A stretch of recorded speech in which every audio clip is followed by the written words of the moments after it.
Hello, how's everyone doing?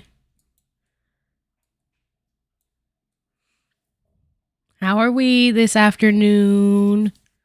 This fabulous, fantastic, slay Friday afternoon. Did I mention it's Friday? Uh,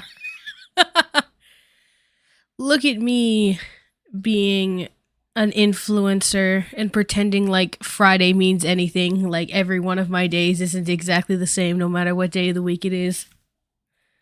How dare I try to appeal to the common man?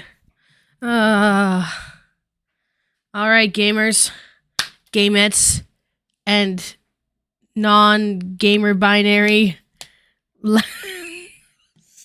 Jesus Christ. Let's talk. So I last time I streamed, it got very divisive. The H3 Snark subreddit came for me, along with someone who decided to like harass me for 2 weeks after that. So, and probably still is. I kind of just blocked them. And I like panic tweeted that I'm probably not going to stream anymore. And also like, don't really want to make videos. Sentiment still stands to a certain degree. I'd like a job. But at the same time, I'm going to see if things go okay, if I can return to my one stream a week with the video situation type deal. Because I like getting a perspective on topics with everybody else. So,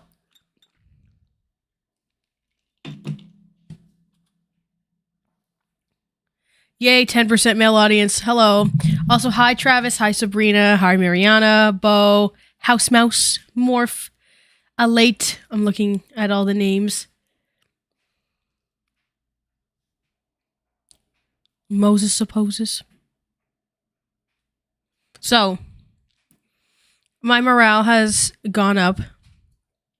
So, that's a start. So, here we go. Mamamax. So, what I'm going to do with y'all is what I do, like, every time I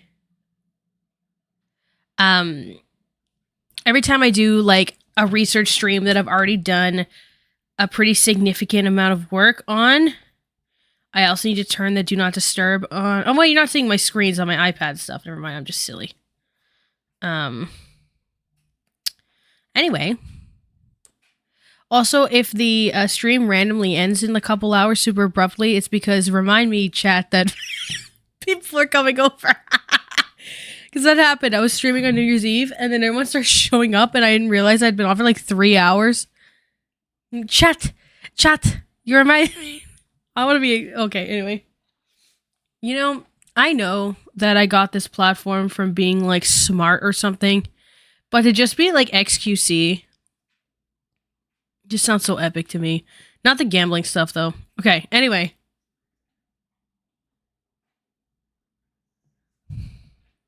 Yeah, are we in our Mama Mika era? Actually, there was somebody I knew growing up who, like, how do I say this without sounding defamatory, was, like, a little bit too attached to people that she'd be friends with, to where it got, like, to a really bad place, and she called me Mama Mika, and I kind of hated that. Girl. I actually bought incense recently, weirdly enough, from the Asian grocery store. And I forgot how, like, crazy. Microsoft Teams is down. Jane, is Microsoft Teams down? My boyfriend works hybrid, and he's at home today. And I just looked at him, I'm like, how's Microsoft Teams, girl? That's so funny. Okay, anyway. I was trying to open my notes to show you guys, and then it crashed. So, here we go. So, you guys, my lovely stream friends, always get the first kind of glance at what the script's going to be like and things. Incense can be bad for dogs. Is it like if they try to eat it or something, or is it just it being in the air? Oh. Well, it's because of my dog that I bought the incense, because he stinks. Because he stinks. He doesn't smell, but like he does things that smell. Anyway, okay, hold on. We're getting off the rails again. I'm so bad at this. Anyway, so here's what. So you know how I do, or those of you who have, well, usually the Rhetoric of videos are like my most popular series, so I just kind of presume that you guys know what that entails when you're here. But I always do like a who they are at the beginning, okay? And because this is such a mess, the who they're gonna be is, yeah, Xylee. Oh my god. Okay, Xylee, I have a question for you, and and I need everyone to understand that I don't mean this with shade at all, even kind of. I'm genuinely curious, Xylee, how do you know everyone, but you have like 8K subs? Like, this is just a genuine, like, how are you in because every time I've ever done anything, as long as it doesn't involve like Goro World, like Amberlyn Reed and stuff, Xylee's in the chat somehow. Like, there's some point where you show up, and I just want to know how that happens. Like, I'm genuinely so intrigued. That reminds me, I have some of Xylee's stuff queued up in I have a secret playlist that's hidden. That is called like videos I need for other videos, and I just have like half of Xylee's channel in it right now because of the Mamamax stuff. So what I want is the apology stream. So here's the order we're gonna go into. We're gonna do, so there's the Nicholas Diorio video, which I already watched, and is my mic too loud because it says I'm peaking? Hold on. There's the Nicholas Diorio video, which I asked myself, yeah, because you know, like Mudahar and stuff, who has like, or at least like you're in the same conversations as him, and he's like 2 million subs. Like, it's just so interesting. Like, I've talked to iNabber before a couple of times, and he has like 1 million subs, but that's like my biggest, like, online acquaintance kind of vibe. Like, I don't have reach like that even remotely close. Anyway, so I have the Nicholas Diorio video, and I have the 5-hour stream from him, and then I have Xylee, and so we're gonna just do this as long as humanly possible, because this is like the most nuts thing I've seen. So I've watched the FPS Diesel video already, which was really, really good. That one goes into more interpersonal like stuff that he gets into, Mamamax, but I'm gonna read you all what I have so far. And actually, if Xylee's here, she can type in the chat, be like, Mika, you stupid dummy, this isn't right. So this is good. Savvy Write Books featured me in her video? What? Okay, quick derail, as I always derail, because I can't do anything, clearly. You'd think, like, being a middle school teacher, like, I would know how to keep things on track, like, at a level better than some people. But clearly not.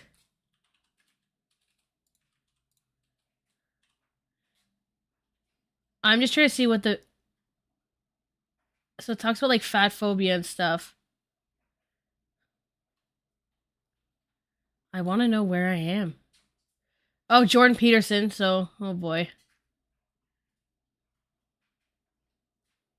I should minimize... You should see what I'm doing, probably. If that would be probably advisable. So at least I'm not just boring you all by getting derailed all the time. So... Okay, let me... I'm just scrubbing the videos to see what video of mine Look, my whole, like... This thing is just, like, Mamamax videos. Also, my computer has started only auto-playing me the H. Bomber Guy plagiarism video, because that's how many times I had to watch it making that video. Okay? Nobody was in the trenches like I was in the trenches. Thank you. Anyways, I'm just looking. Friend of the channel, Megan Ann, is also mentioned, which is interesting. Or I saw the clip earlier. I always, every time someone says that I'm in one of their videos, I just do this first to see if I can find it. Because I need to know if I should be scared or not. Like I said, to my understanding, there's like 1 or 2 hate videos on me that exist. It's a pretty narrow landscape. So, I don't know if I would consider videos that I make to be hater videos, but they could also be hater videos. Oh my god, she interviewed Megan Ann too? Why didn't you ask me? Okay, whatever. I'm just jealous. It's fine. Everything's fine. Okay, there's Ryan.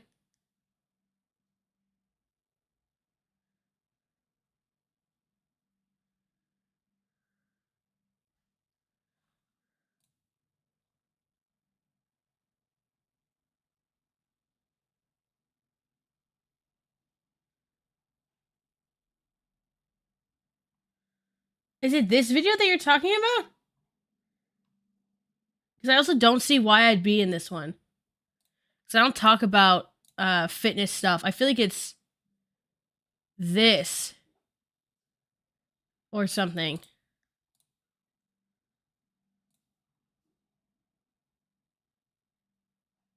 Anyways, we're not doing this right now. So here's what. Oh, it's the gypsy. Okay, see, there it is. All right. Yes, all of the emails were answered. So here's what I have on Mamamax so far. So I have Mamamax is a content creator. Gus hair on my iPad, love that. That went through several phases of content prior to settling on content dedicated to exposing P words. I don't want to get my streams always get bodied. So we're gonna be very good boys today. Prior to settling on content dedicated to exposing Adobe Acrobat Reader files online. These videos were highly edited collections of evidence in very big guillemets, their figure quotes, relating to exposing these people. The biggest investigation that is noted currently is about a guy named Camden Gerard Davis, who Max describes as someone who was trying to make some sort of werewolf cult, with some of the recruiting being done through apps like Whisper, which is an anonymous confession-based app, and I have 3 question marks. Now I want to make something very clear. A lot of investigation in this space and revolving around Mamamax is extremely muddy and messy with hours and hours of content. I am personally not very good at diving deep online and finding connections between platforms, deleted content, cross-referencing, and using Internet Archive, etc. And I know how to use academic search engines to decipher content, but that's different than finding things on the internet. So as I was just prefacing that because he's nuked a lot of videos, so it makes things pretty confusing when you're me and don't know where to find things. Like, I get scared to go on Reddit. Okay, leave me alone. Now, what else? Mamamax was looking into this cult from Georgia that involved the werewolves, and I haven't figured out what the name is for some reason. Okay, Xylee, have fun being Slay. I'll see you in due time. Okay. So, Mamamax looked into this cult from Georgia that involved werewolves. Someone tell me what the name, if it has a name, can someone drop in the chat if they know? Because I can't find, like, a name for it. You know how, like, there's names normally, like Nexium or something. You know what I'm saying? Anyway, Mamamax makes these sort of cinematic works using filmmaker-esque editing for incredibly serious topics. There was controversy early on because of these stylistic elements that are in line with the subject matter. Max has been saying for a long time that his goal was to be a filmmaker and is proud that his editing and style has improved in this endeavor. And then I do, like...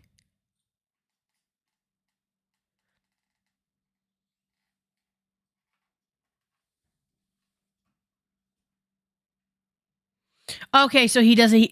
we don't know if he even said the name. Okay.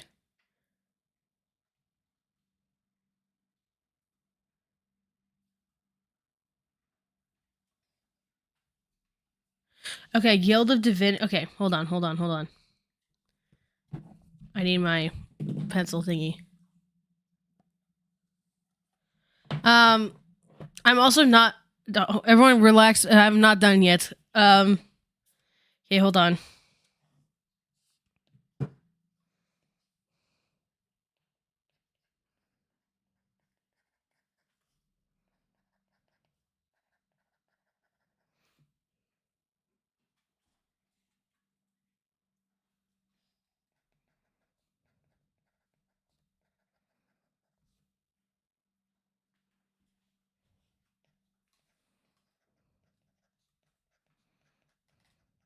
Because Moonahar found it. So clearly, like, it exists somewhere. You know what I mean? Like, there's a term for it or whatever. Okay, we're not done. Anyway, back up. Then I say, like, oh, it's interesting that a lot of people start off wanting to be, like, editors and that, or filmmakers, and that's what I did.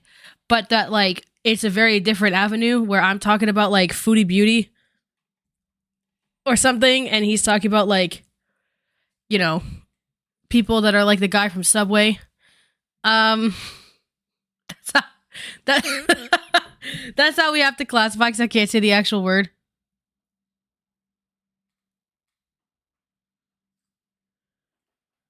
Anyway, Max did very different types of videos, from YouTube poop-esque videos called YouTube Hell, which I still don't really know what a YouTube poop is. Is it those videos where, like, I think it's those videos where people are, like, talking, let's say, like, Donald Trump or something, and then they clip, like, specific words together really quickly to, like, make it, like, fake sentence sequences, fake sentence sequences or something. That's what I figured, I think. Next. Then he did story videos, he did hentai reviews, game reviews, then kind of did commentary, and then he did the videos on the people like the guy from Subway, hunting them, which began to move forward the most in 2020 from infiltrating a children's chat room that had a bunch of PDF files. So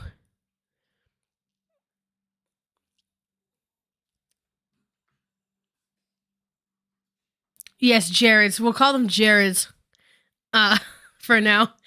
Because in my actual video, what I do is I look at my waveforms, right? And then I know what a word looks like, and then I just clip and mute that section, right? So I can censor myself a lot easier than, obviously, the live streams.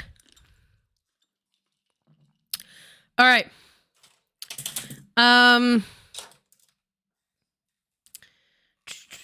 Max made understandably very controversial content, and he had a video taken down for harassment and bullying.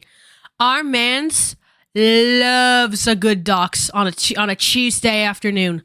He loves doxing people. And I genuinely, I hate to say it, and this might, you know, I was reading about myself on Reddit recently. Why? I don't know. I just wanted to check. It's because I was checking because I thought something leaked. I had leaked somewhere. It's a long story. Anyway. The consensus about me on Reddit is that I'm too value neutral, essentially. That, like, I don't have enough strong positions on things, which I thought was really interesting. But in regards to something like this, I don't think you should ever dox anyone ever. Even if they are a serious criminal, only because you then can endanger people in their immediate proximity. Right? So let's say like my neighbor. It turns out my neighbor is a Jared. And someone leaks his address. Okay? And then gets swatted in the building.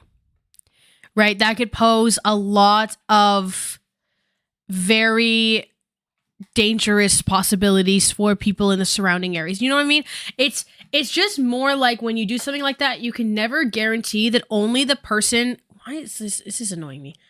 Only the person that you're intending on facing the consequences is going to face those consequences. And that's something to, like, consider. All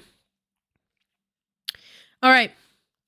And then I was watching a Paige Christie stream where she said that Max was known for hashtag JaredTube, and we know what the word for Jared is anyway, where he conflated YouTube taking down a video where he literally showed the phone number of an alleged Jared and was trying to rally people into this grand scheme that YouTube protects Jareds because they don't like his videos. Hi. Oh, you've told me how to say it before. Naya? I think. I'm good. I hope everyone else is good too. And if for those of you who are just coming in, when I say Jareds, I'm referring to the character archetype of someone like Subway Jared. And you could put those pieces together. Thank you. Now, another video came out a few months later that also violated YouTube's terms of service, where he proceeded to make a video where he not only called on YouTube again, saying like, if you don't approach this in the way that I want, you're siding with Jared's. But also goes on to call a bunch of big channels calls on a bunch of big channels and demanding their attention. And and like, we're talking like Anthony Fantano. Okay? Like, hey buddy, did you hear the news? Jared reviews. Like, that's really what we're on right now.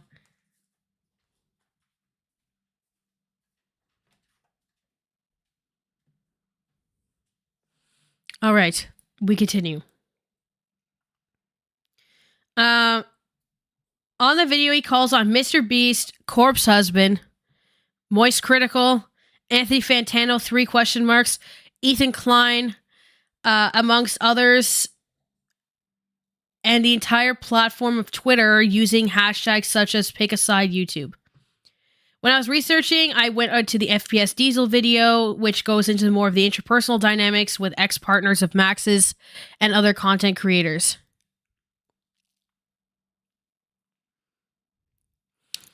Some of the stuff that he talks about is like extremely unserious for like the type of content that this guy is allegedly making. Well, not allegedly, he was making.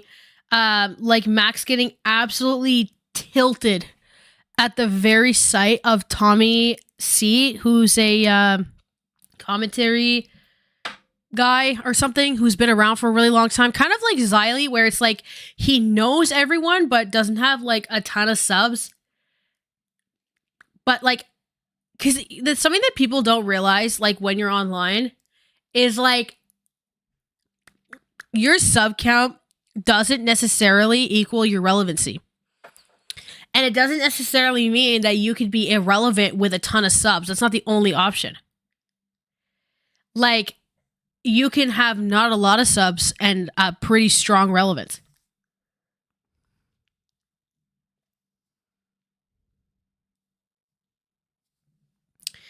And this was to the point that Mamamax made a parody of Tommy C called Mommy C, and then also made a bunch of comments about Tommy in podcasts and videos. Excuse me. And then there was also the serious allegations pertaining to Max's early partners, but a lot of them people haven't really figured if they're real or not. A lot of people think that like there's like a clout chasing type thing here, but there was a girl named Haley who knew him in high school and started dating a YouTuber named Cyrix or something. When you look up Mamamax, actually, you could find his videos. Hold on. Oh, I didn't mean to do that.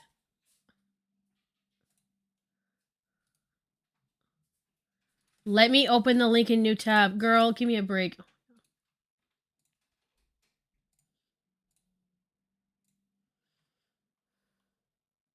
Lurix, maybe. Lurix sounds right, actually.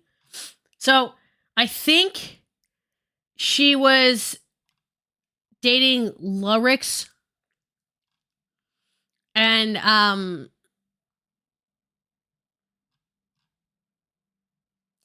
lyrics.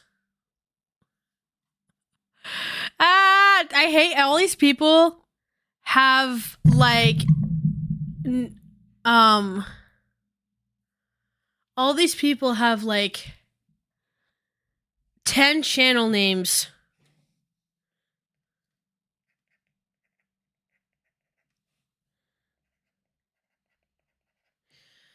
So a lot of people essentially are trying to say that like it was Magnetar.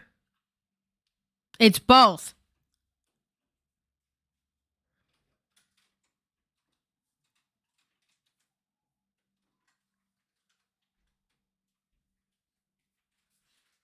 My what? Oh, my brain is literally rotting as we speak. Okay, so it's Magnus. See? This is why I need y'all, because I'm like trying to. Because that's the problem.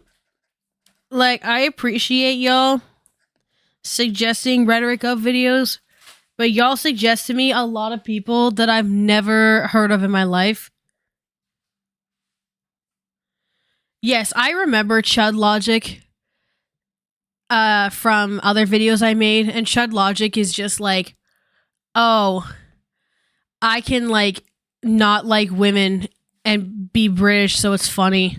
And he's just very I'm not really watching it. I just can't stand him. So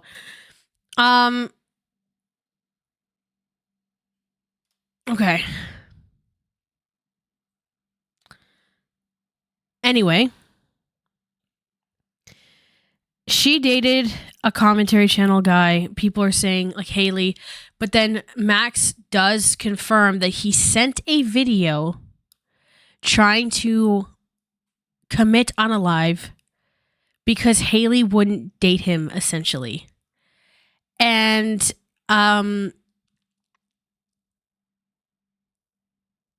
it's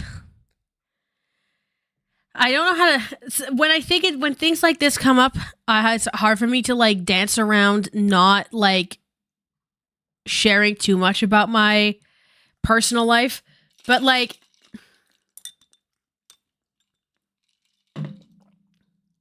these like incel adjacent behaviors that people are alleging that he exhibited with Haley and other people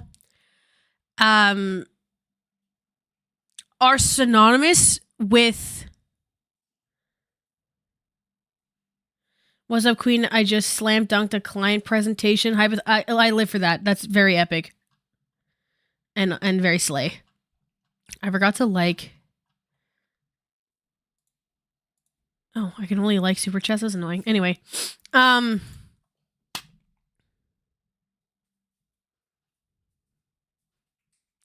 okay.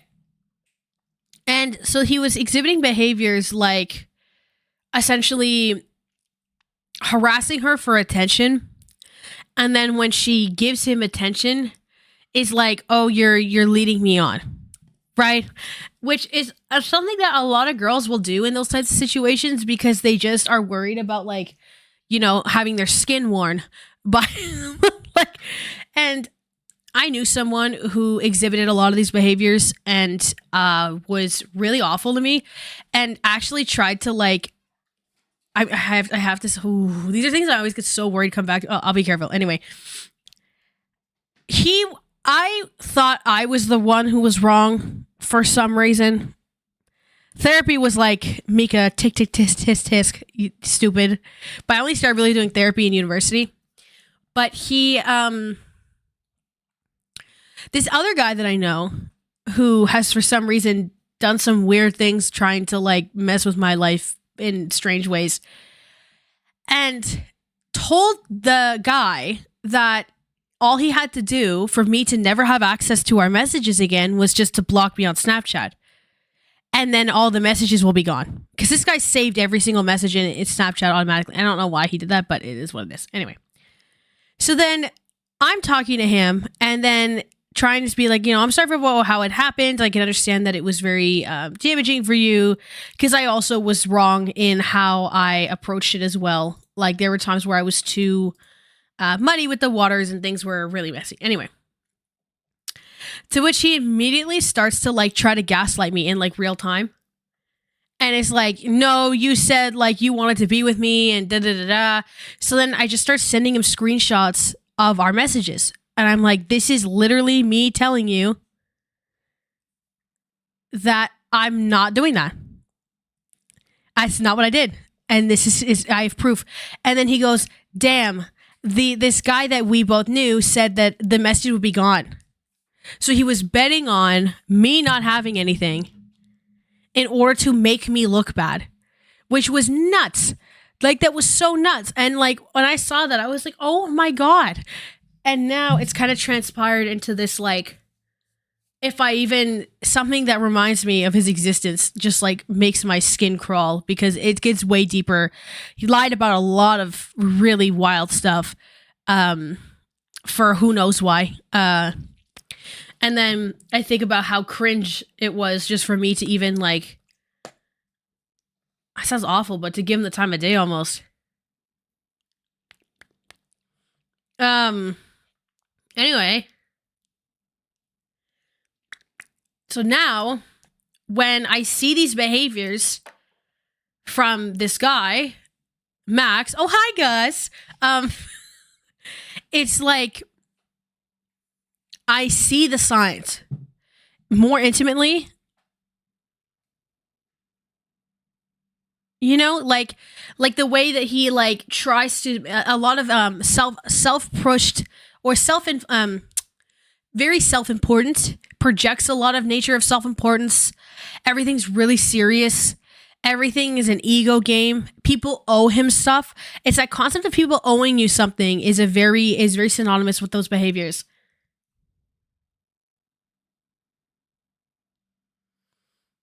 So that's why, like, my personal story, I feel like, is showing me things. So thank you, Mariana. Yeah, it was it was crazy. Typical Waterloo University miss. I wish. No. College.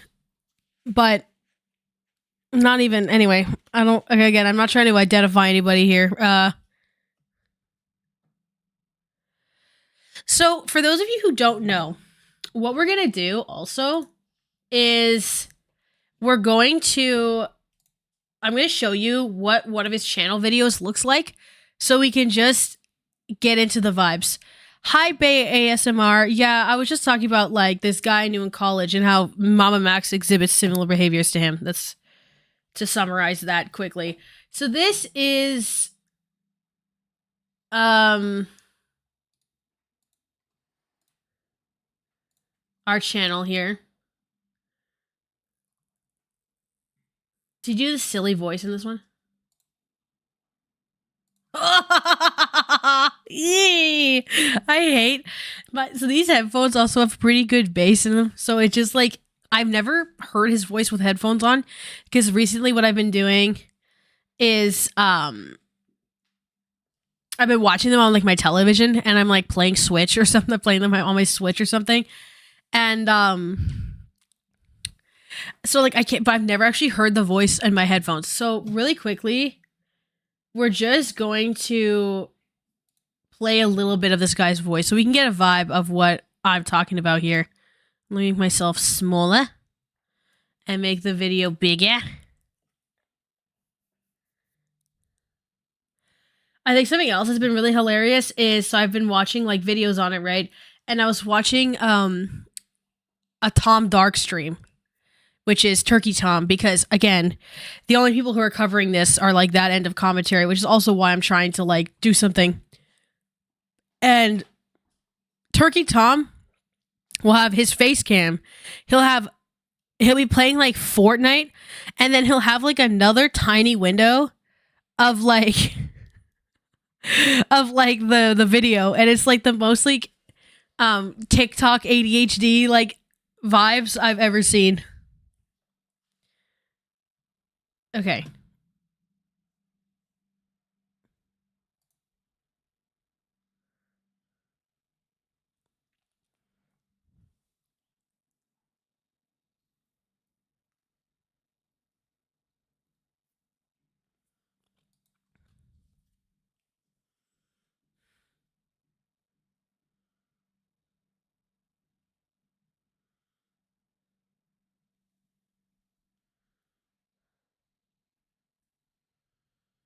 We've lost the plot already, ladies and gentlemen, and non-binary folkaronis.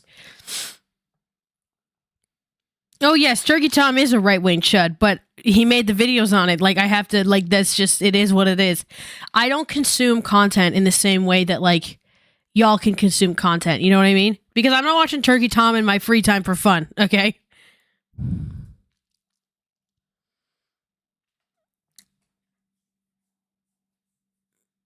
Okay, so, oh no, they've all, like, I know, like, Bo Blacks has, like, scream slurs playing Minecraft. Like, they are, and not in Minecraft as in fake, as in he was playing actual Minecraft in real life.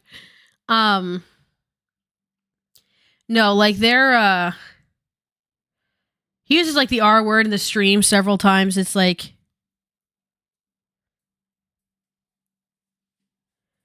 oh, you couldn't hear the video? Hold on. Was because I played it for like 5 seconds, and then him going like all of my ex's abuse and cyber stalk me. I literally like couldn't sit through it anymore already. So because guys like this will do that all the time too. It's like the need to be like a victim in every circumstance. Because I'm not, like, even in mentioning like things that happen to me, I'm not trying to like victimize myself. Like, it is what it is. And I also like I was also 18, like 17, 18. It was a long time ago. It's just like nuts. Anyway, so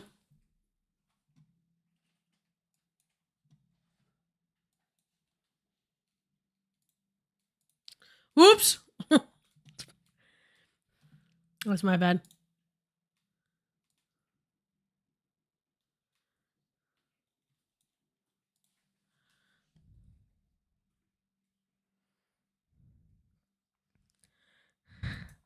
There was this line in the Turkey Tom live stream, and my boyfriend heard me cackle through the wall while he was playing a game because I just died. He said, this is Turkey Tom speaking in reference to Mamamax, okay? And he goes, there's no sound. Wait. Oh! Hold on. I forgot. There isn't, because I forgot to change the audio thingy because I used my AirPods last time. Multiple times. I have addressed it multiple times. And that should be good now. Stop. Anyway. Thank you. I forgot. I had it set to my AirPods from last time. So Turkey Tom. And I'm not laughing at like the circumstance, like of what he said. It's just like the circumstances was so nuts to me. So imagine, right? Where I did a rhetoric, I did like a commentary bros video before. And it was just, I don't know. It was like, I'm going to be addressing them. Oh my God. It wasn't worth the hassle, I guess, for lack of a better term. So where's the Turkey Tom stream I watched yesterday? This one.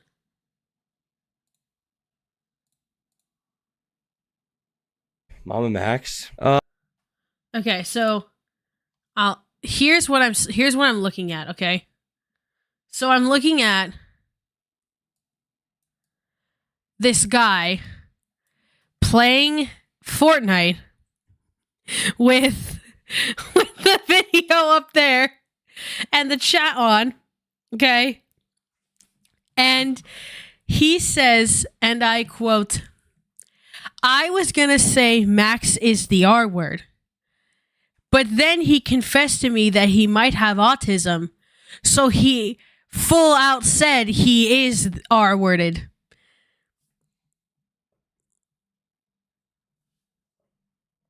That's like, what? The fuck are you saying? What are you saying? Like, are you so like, it's the same thing as he's like, he got mad that Critical said he doesn't use Discord that much because what else are you gonna use for gooning? This was like so wild to me because the thing is like, do we know how old Turkey Tom is? Because I feel like he's older than me, but I'm not sure. And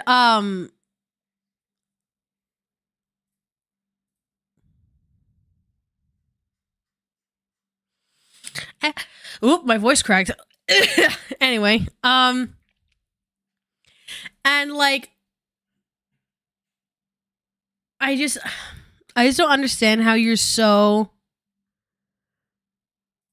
like, you're so deep in the trenches for real. Like, this is what I do for y'all. Anyway, so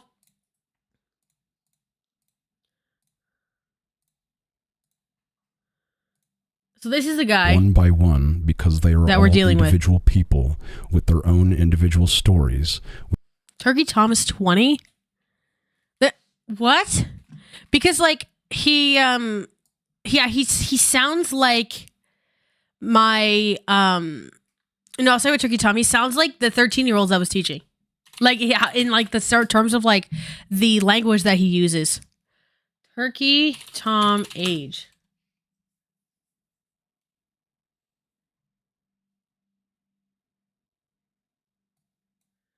Oh my god, August 16th, 2002.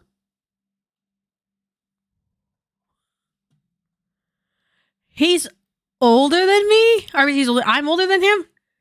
No, he's born in 2002. That's crazy. He's also on something called My Little Trollpedia.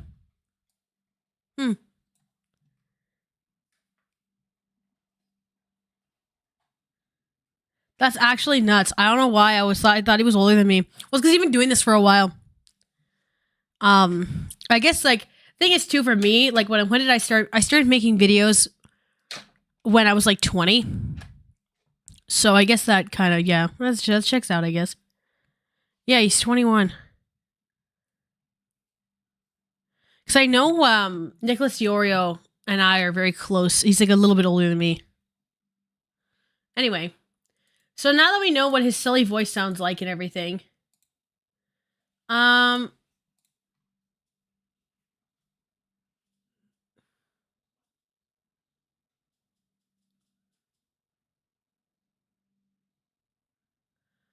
let's do this one first. The Xylee stream. To be honest.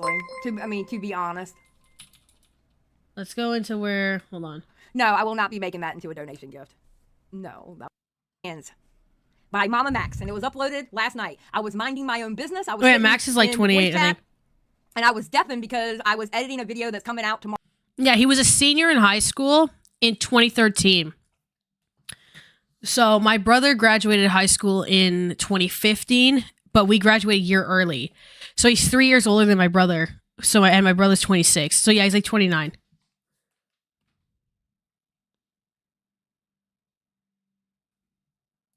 Tomorrow for the broadcast. You know, minding my own business. All of a sudden, they start moving me in rooms, and that's to let the person know who's deafened. Hey, you need to get in here. So I undeafened. They're like, get into the share screen. Oh my God, get into the live. Mamamax uploaded a video. Oh my God. Okay. And we watched it, and it was horrific. It was absolutely horrific. So let's get started. I will say this. At least he didn't put cringe music to it. So I just completed a 30-minute video called Silencing All Survivors. So this is his like people voice. This is like when he feels like cosplaying as a normie. You know, because we're all normies. Snail, be an icon of my life, and DM it to Instagram or Twitter at this one of don't put the slash. Obviously, I did that so it doesn't tag someone by accident. Send it to that on Twitter or Instagram. I wonder when this is coming out. I'm wondering, for some reason, I feel, because as you can tell, it's not like cutesy edited and stuff like that. I feel this is sped up, by the way, if you're wondering why she sounds like that. It's either coming out tonight or it'll come out tomorrow. You know? Yeah, I'm thinking today or tomorrow, too. I graduated high school. Y'all don't think it's coming out? In you don't believe he actually 2017. Made one? It's a possibility. I mean, this is Mamamax we're talking about. He does have a tendency to stretch the truth. I guess we'll find out because we didn't think he would be doing this video. So, what's up, Toxic Dome? That addresses pretty much everything It addresses. And I want to take a second to shout out Luna Lizzie in the pre-chat, before I went live. Luna made a really good point. Does he own Just Maroon sweaters now? You can email it to my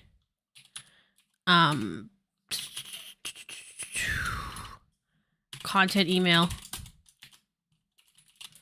And you can link to Google Drive or something. I personally think maroon is his color. All right. So class of 2017, but I graduated high school in grade 11. So if we're talking American or most of Canada or whatever, or even the UK, what you think I would be technically would have been class of 2018. Understands his color wheel for his own personal self. I also like this sweater. I think maroon looks really good on him. Dev, it's called commentary. I'm doing what I'm doing. Get over it. All right. So I think the maroon is good on him. I love that she's complimenting the fit. Criticisms. It addresses my approach. It includes apologies. It includes a call to action on Camden. A little bit of information about everything. Okay, during the dead air. Now here's my issue. I don't know if he's actually broken or is he acting. Put 1 in the chat if you think he's actually broken, or 2 in the chat you think he's acting. Yes, he is a king that knows his colors. Absolutely, Sakura. Y'all think he's acting? Really? Okay, I see some 1s that y'all think he's broken. Okay. If you don't put a 1 or a 2, I'm ignoring you, FYI. All right. So most people think he's acting. Some people are a little half and half. Okay. All right. All right, let's keep going. I just feel like Xylee, just slams Pall Malls and gossips for a living, and I just love that. I'm obviously, I have chronic asthma. I'm not going to be slamming Pall Malls. But, the rest of it, I think is funny. I've said this before, but there's something so incredibly Quebecois coded about Xylee Gets Real. It's nuts. So the making up the video things, that's been misconstrued a little bit, if it's what I think it is. He essentially said that his videos are mostly fictitious in the storytelling element, but then the actual person that they're talking about is real, and that's relevant. So he's you need to understand my tonality and my vibes and my whatever. And then just read through. I keep an assortment of lip oils at my desk so I don't pick at my lips. So I just have all of these going at once. And I knocked them all over. But it, yeah, it's oh, you need to know that the person I'm talking about, the Jareds that I'm talking about are real, but then the rest of it isn't. It's how are you supposed to be sifting through all of that? It doesn't make sense. Also, I see people talking about Quebecois accents. Do you mean the accent like this when people speak English funny, or are you talking about the French accent? Because those are 2 different things, obviously. My Quebecois French accent is not great, especially when I am speaking English for a long time, which I am right now, so it will be really bad. If you live in Canada, the Quo Beauty lip oils are excellent. I like the Clarins one, but it's a bit too expensive. The Essence one is weirdly similar to this. So the Essence lip balm for lip oil for $5 is very excellent and slay. And this Milk Odyssey one just looks sick on. It's really glittery. I showed it to some trusted friends and the survivors. Some people loved it. Some people had a few criticisms, and then some people hated it. I want to know who watched it. I want to know who watched it. I cannot help it. I want to know who watched it. And nice, but I don't even know how to. I'm not even going to attempt to say your name. How do I know you watched it? What premiere? We're talking about the other video, not this one. What? I want to know who watched the video, the 30-minute video that he did, the air quotes 30-minute video. And told me not to upload it. I've got people If you're in the U.S., the Clarins and the Essence lip oils and the Milk lip oil are sold there. The only ones that aren't are the Quo Beauty ones because that's a Canadian drugstore brand. telling me just talk about the case and nothing else. I've got people telling me just address the criticisms. I've got people telling me just apologize. I feel like I'm being pulled in every which way, and no matter how hard I try, I cannot make everyone happy. I'm trying to prioritize the survivors over myself, but then where do I put like the general public in that priority list? Okay, sir, if you're going to talk about the case, that needs to be a separate video. If you want to talk about the criticisms, that should be a separate video. You should not put all that in the same video. It's like with that video, this is what happens to a TikTok predator or something like that. If you put the drama with Tommy C in the first 15 minutes of that video, we're supposed to take serious, after drama, we're supposed to take serious that you quote unquote took down a predator. You Yes, don't mix the two. he made NDAs in Discord.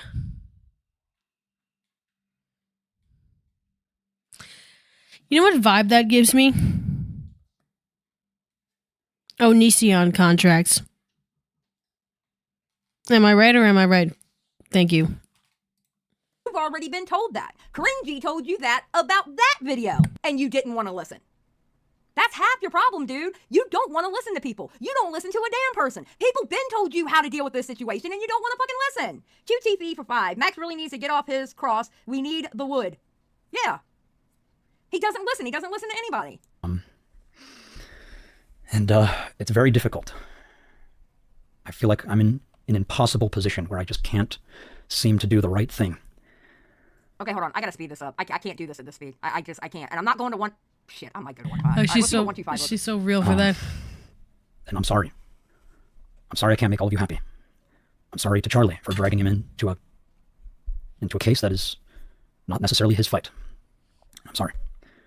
I'm sorry to my audience who don't even know what the heck is going on. Like I'm uploading shorts, I'm doing live streams, I'm doing weird ass videos, just trying to find the remaining survivors of Camden Gerard Davis. That has always been the goal for this awareness campaign. How are you just apologizing to Charlie? Which I understand he should apologize to Charlie, but Charlie shouldn't be the only one you're apologizing to, and your audience. Charlie and your audience shouldn't be the only ones you're apologizing to. Brother Near for 5. This guy is 27, feels incompetent when he is.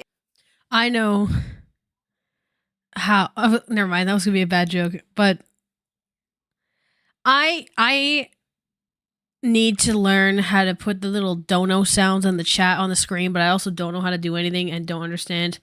Maybe that's what I asked Xylee to help me with. It's like, no, scratch the videos, girly. I want to know how I can make a funny sound if people give me money.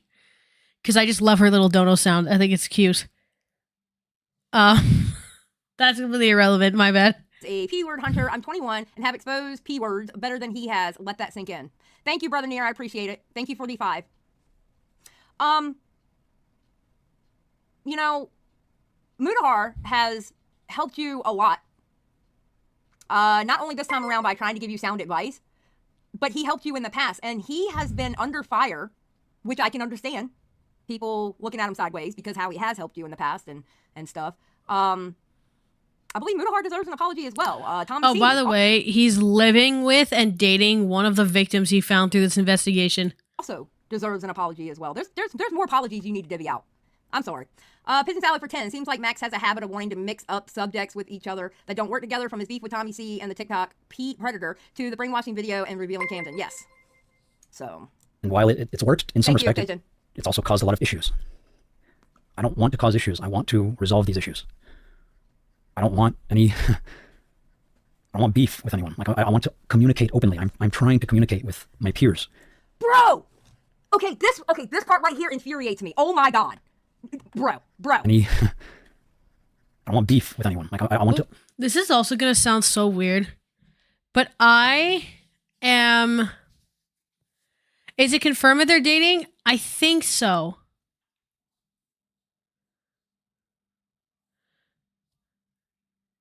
Wait. Oh, they're not. Wait. They aren't dating yet. Oh. Okay, wait, hold on. I have a separate tab that nobody can see. I'm going to look some stuff up. Hold on. Communicate openly. I'm trying to communicate with my peers. What do you think we've been trying to do?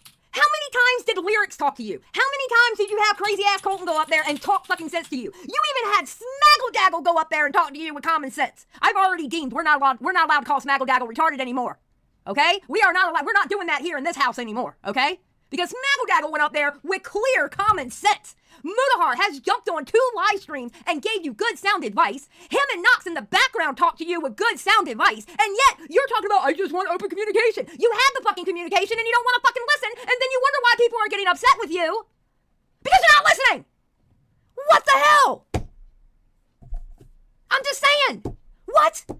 He wants open communication? He had open communication. People were telling him, bro, stop.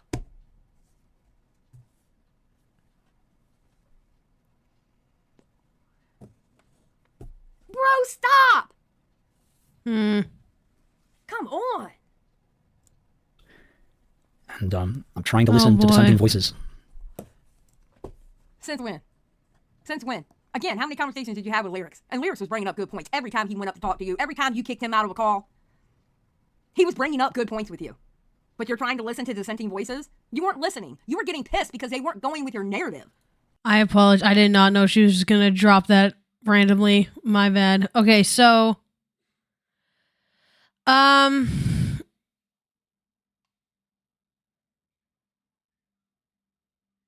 Mika really dropped the bomb and kept calling.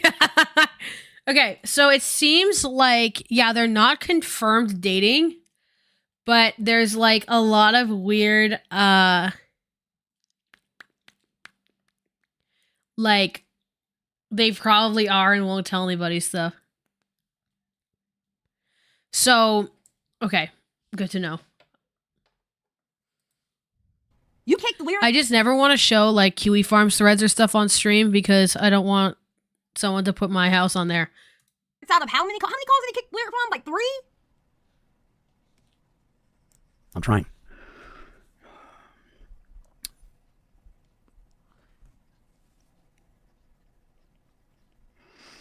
And I'm trying to listen to voices I trust, too. And every single person is telling me something different. And I don't know what to do. And that's why. Miku says, give me your money.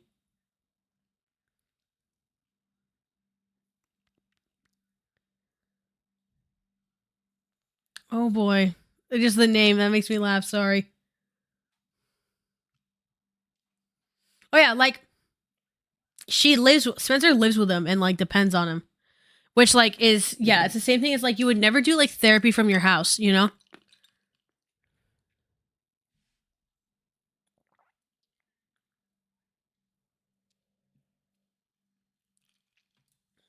I've been asking for help. People say, just wait for law enforcement to do something. But we've waited 7 years and they haven't done anything. So we decided. Muda himself. Hold on. Asking for help. I'm trying to listen to voices I trust, too. And every single person is telling me something different. And I don't know what to do. And that's why I've been asking for help. Listen. I don't know what evidence is in that Discord. But obviously, the evidence you have in that Discord is not enough. And it's like you expect people to jump on their platform and champion this cause with no evidence. Somebody, well, no, not the same thing as virtual therapy. I'm talking about like practice, like in person, in your house. Like if you're the therapist. But what I was going to say is that this Discord, someone has infiltrated, and Oompaville has a video on this. Also, I forgot to do the thing that I'm supposed to do. Which is, I like to link the videos in the chat. Evidence. They can't do that. They can't do that. The one thing that people have to understand is YouTube is a business. Why would you ruin your platform over something that you can't back up? You can't. You just can't. People say, just wait for law enforcement to do something. But we've waited 7 years and they haven't done anything. Okay, first Snail, of all, I got it the wasn't video, by the way. Okay, because this shit was brought to you 2 or 3 years ago, and you decided to, nah, I'm too busy. Nah, it ain't we that's been waiting 7 years. Okay? It ain't we. You have not been waiting for 7 years. He always does that shit too. It's always we. What was that one? It was in one of the 2 videos. It was either Lyrics' video or Diesel's video, where he talks about how I sent a call to action to my fans and I said, go find him, and we did. It wasn't we, it was them. That's the thing about him. And I still, you know what? The more he talks, the more I feel like this.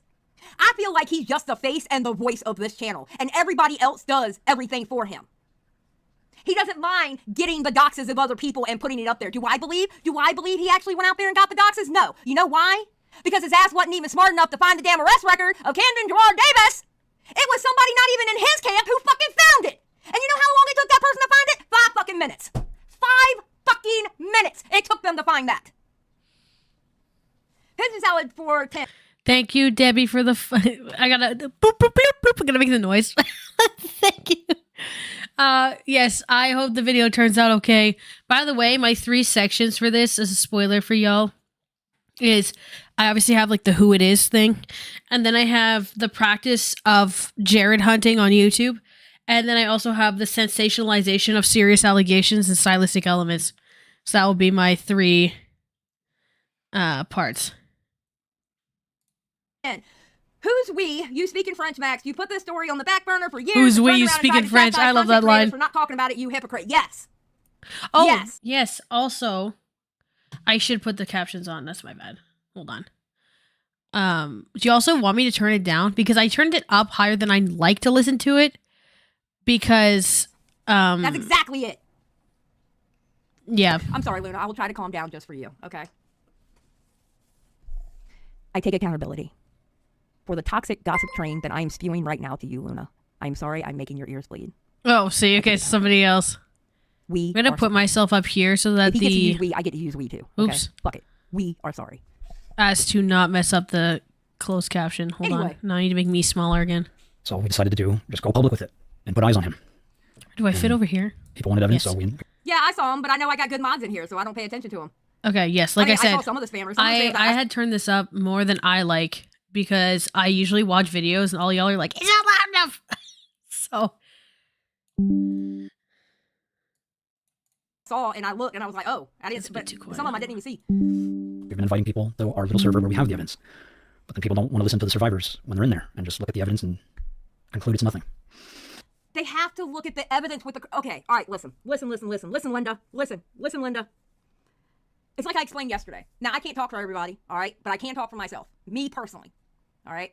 I will listen to survivors or victims, whatever which one you want to use, all right. I will listen to victims. I will absolutely. Oh my listen to God. victims, all right. I have Just lived on this forehead. earth long enough to know that shitty things happen to people, and they don't have evidence. okay, so really quick for the people who are coming in,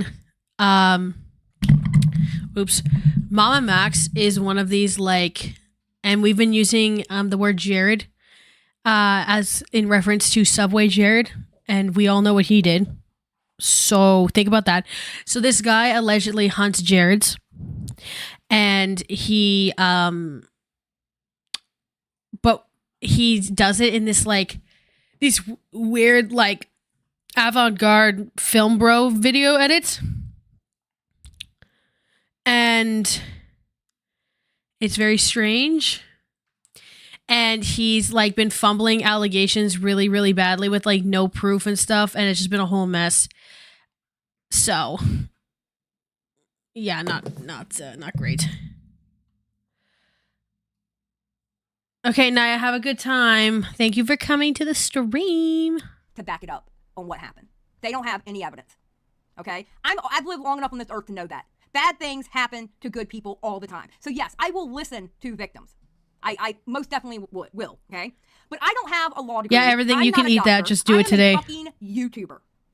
And I am not going to stick the neck of my platform out to push a case that either I haven't seen one piece of the evidence, or if I saw the evidence and to me the evidence wasn't substantial enough, I'm not going to push it.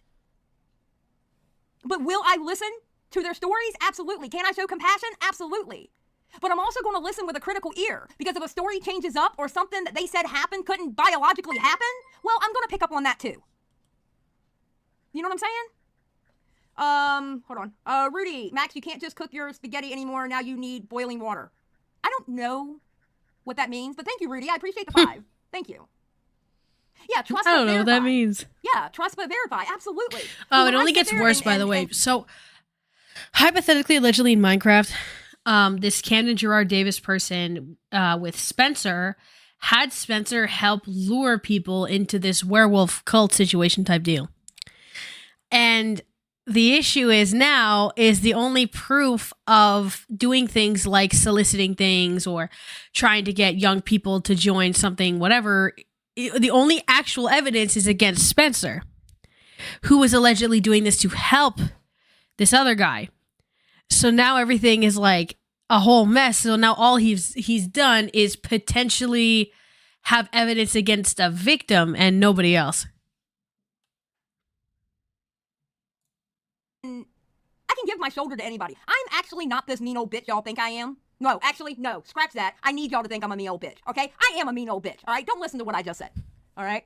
I am a mean old bitch. Y'all better remember me as that, all right? But between me and y'all, all right, just the people in this chat, all right? Do not go out and tell the world about me like this, what I'm about to say, all right? Don't go snitching on me. Don't be like Vault. Don't go snitching, okay?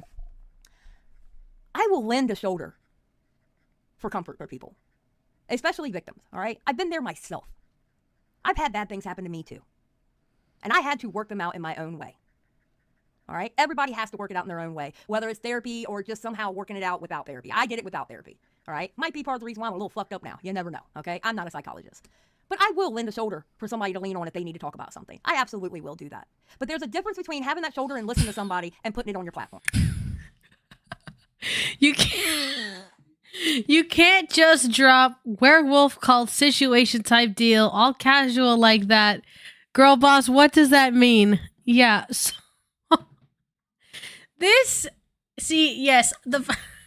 you get desensitized to this after like 12 hours of videos. To shorten this in summary, essentially, this is Mamamax, the guy on the screen. Not the person who's yelling is a commentator named Xylee Gets Real. Anyway, who has been allegedly been like, or he says he's a as I mentioned before, Jared Hunter, and makes these like weird like avant-garde videos, but his biggest target for the last few years is this guy named Camden Gerard Davis, who allegedly runs a sort of werewolf cult, apparently, that also includes like sex stuff and things. That's what he's alleging. But the problem is that in all this time, he's been doing this for a few years, even though he was handed the information from Spencer and then he was like, I'm too busy, and put it off for like 3 years. Which he admits to, by the way. And so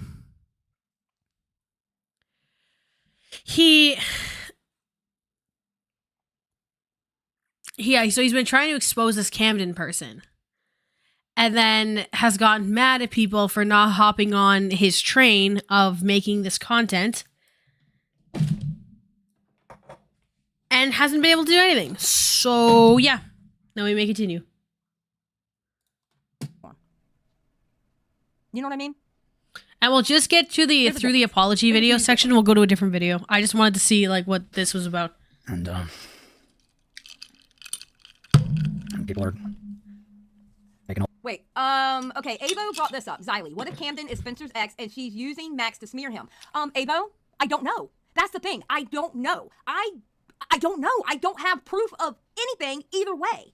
That's why I'm not going out and telling y'all, oh, this guy is a bad guy. I don't know. I have no clue. You know what I'm saying? I can't sit here and risk my platform and saying, this guy's evil. I don't know. By the way, Nick is going live at 3:30. Okay, that's 2 hours from now, Vault. I'm going to be done by then. What do you mean, Vault? Why are you telling me this? You could have DM'd me, Vault. Who is Nick? Nicholas Diorio. He's coming out with an epic video today. Epic. So I have started using Epic somehow simultaneously, ironically and unironically. And I really think it has made my life worse. All these public attacks, not platforming any of us. it could be. It could not be wanting easy. to talk to the survivors themselves. And when Okay, people hold on. and people are making all these public attacks. What public attacks? What public attacks? I want to know what public attacks. Sir, it's funny. Y'all will go to commentary community with questions with, hey, what should I do? Do you think this video would be a good idea? Oh, I need your help. Y'all are so quick to come to the commentary community for that. But my God, when we find something wrong and we start holding y'all accountable, all of a sudden we're attacking. Do y'all not understand how this community works? If they see something funky, they're going to say something about it. That is practically our job on this platform. Nobody's attacking you. They're just calling out your bullshit, man. And guess what? When you find current bullshit, you want to see if there's a pattern of behavior. So then they start looking back and back and back. And then they find the pattern of behavior. And they have found a pattern of behavior with you, Max. Good God. Platforming, and you have Yes, it's called criticism. us not wanting to talk to the survivors themselves. I'll talk to the survivors.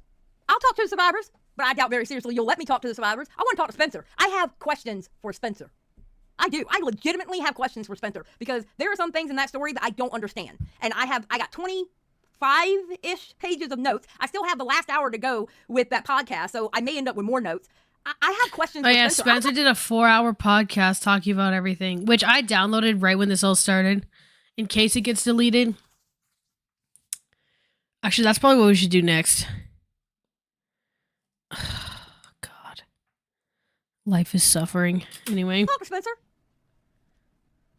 Because I got questions. A bitch got questions.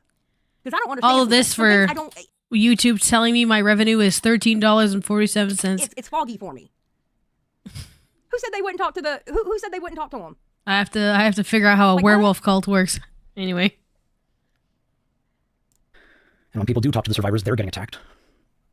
Just because they're transgender. Say names. Say who you're talking about. We already know who okay, what's their name? Red Pagan Communist or Red Pagan, what is it? Red Pagan what? High Priest is not going to lie. I wish Willie Mack would do a video on this. Willie Mack's video would actually be hilarious because you know how Willie Mack is. Red Pagan Corner. Thank you, Daily. Red Pagan Corner. All right. Red Pagan Corner already said it was Papa Gut, Lyric. I think something that I commend Xylee for, and just in general, is like, if you can tell by the people she talks about, her and I are not on the same page about people to like. You know, like our taste in community is extremely different. Oh yes, remind people coming. Yeah, that would be like in like 3 hours from now. Because I tend to be on these for a really long time. Anyway, so, but Xylee like understands kind of like merit to a certain degree in the content that you make, and can appreciate like a vast set of people. So it's interesting like that her and I will talk too, which is like cool because like to a lot of those people, they'll write me off in a weird way. Like I'm like an SJW freak or something like that. And it's just cool to kind of have the like bridges between people who gather content, who gather information, you know, because it makes things like this a lot easier. So even though she's not everybody's cup of tea, which especially like my audience, because it's like very different, but I can understand that. Papa Gut made a slight joke. I was actually in his live stream when he watched it. All right. Chud Logic, I remember his chat saying some things, but I could swear that Chud Logic was disavowing what they were saying. If I can remember correctly. I don't know what Lyric said. But I do know that you're making it a broad statement here for your audience to make them think that everybody who is against y'all is transphobic. And that's not the case whatsoever. That's not I'm the case going to whatsoever. attempt to open my window because Yeah, Chud it's disavowed, yes. Okay, I thought Chud, because I remember watching it. hot in here, but I'm going to just hide myself But the way real he's presented quick. to his audience right now, it's like everybody who's speaking against is transphobic. And that's not true. Yeah, I remember Nick Diorio told his chat specifically, oh yeah, Nick's not about that. Nick's not about that at all. Absolutely.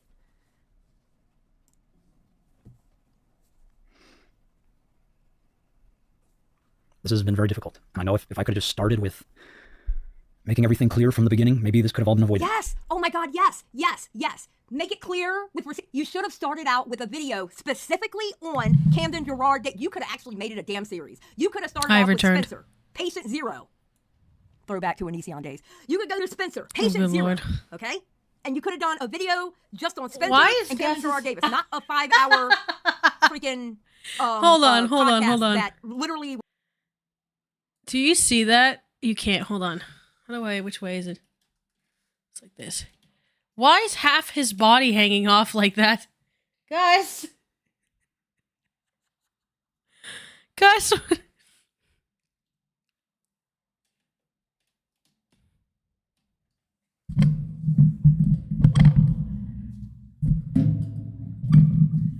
Why are you sleeping like that? Oh. Okay.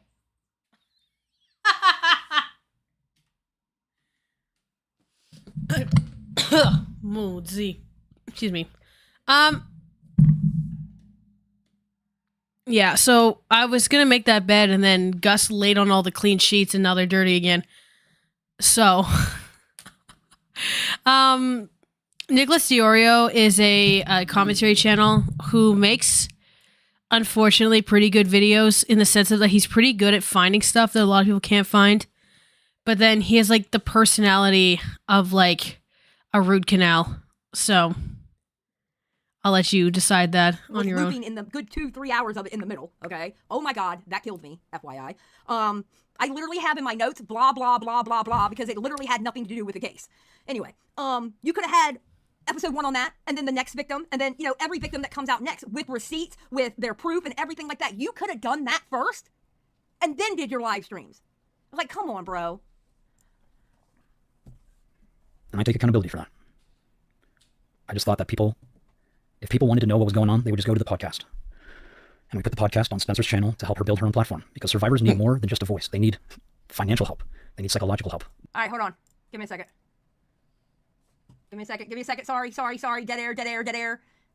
I'm gonna kill Bunny because he still hasn't made the thumbnail. I need the thumbnail, Bunny. Dead air. I say the same thing about I've said the same thing about Turkey Tom on a recent stream, actually. Oh, hi, Gus. Now Gus is looking at everybody. Turkey Tom and Nicholas Diorio will make excellent videos until their opinion matters. Until it becomes a thing about opinion, then all of a sudden I'm like, girl, I can't believe you. I don't think you've ever touched grass in your life. Like, it's like there's just something so I get, and especially now that I've like taught high schoolers, is even worse. This like I'm just trying to like make people angry for attention, like contrarian statements that are pretty useless and inflammatory is a bit silly. So the video is just going to be on Max because there are a lot of other people that do this, but I don't really like. I'm going to talk about Max and then talk about how like the nature. Yeah, I like Mudahar more in general, and his video is really good too. But yeah, like it's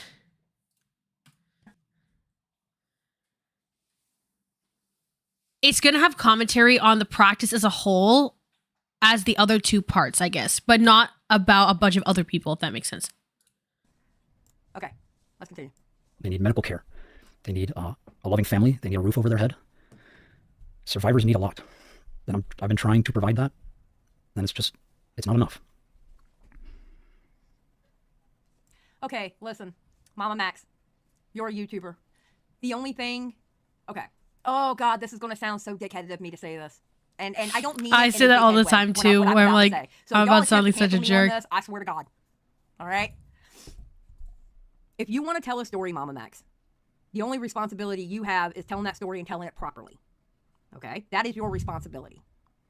Anything else outside of that should not be your responsibility, I think. Personally. Now, if y'all cancel me for saying that, I'm telling y'all now, I'm gearing up Chat GPT, and y'all are just going to have to accept what I put on Twitter. Jessica Pizzle 5. Survivors need more than a voice, except the ones accused, Max, they don't deserve a voice, apparently. Oh, girl. Thank you for the 5, Pizzle. I appreciate it. Girl. Max. You do understand people have come out about you, right? And you skated by on that. Not only did you skate by on that, but you turned around and called someone, you called Magnetar, not someone, you called Magnetar a P word. Okay? I'm trying to get this ring, y'all. Leave me alone. You called Magnetar a P word. All right? You said his real name. and talked about where he was working. Like, bro, really? Really? It's, ugh. Wait, I made the thumbnail. I thought you picked the third one. Yeah, but it didn't come out as a thumbnail. It was just a square. Bunny, I need the full thumbnail with the third one. Upload the whole thumbnail. Okay, anyway, sorry.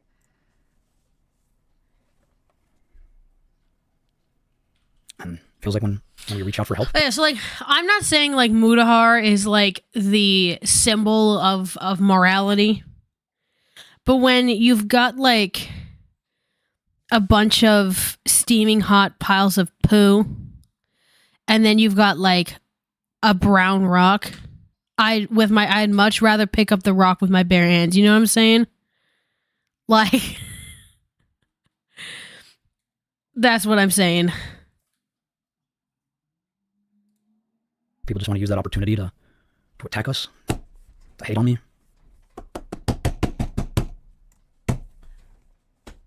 Bunny, where did you put it? Where did you put it, Bunny? It's you. Oh, got it. Okay. To hate on me. Okay. Do you not understand the multiple times Lyrics called in? He was trying to help you. When Smaggle called in, he was trying to help you. When Muda called in, he was trying to help you. Yeah, that's what I'm saying, Coco. No. I don't know if my call was... Well, yeah, okay. All right, we can say when I called in, I was trying to help you, but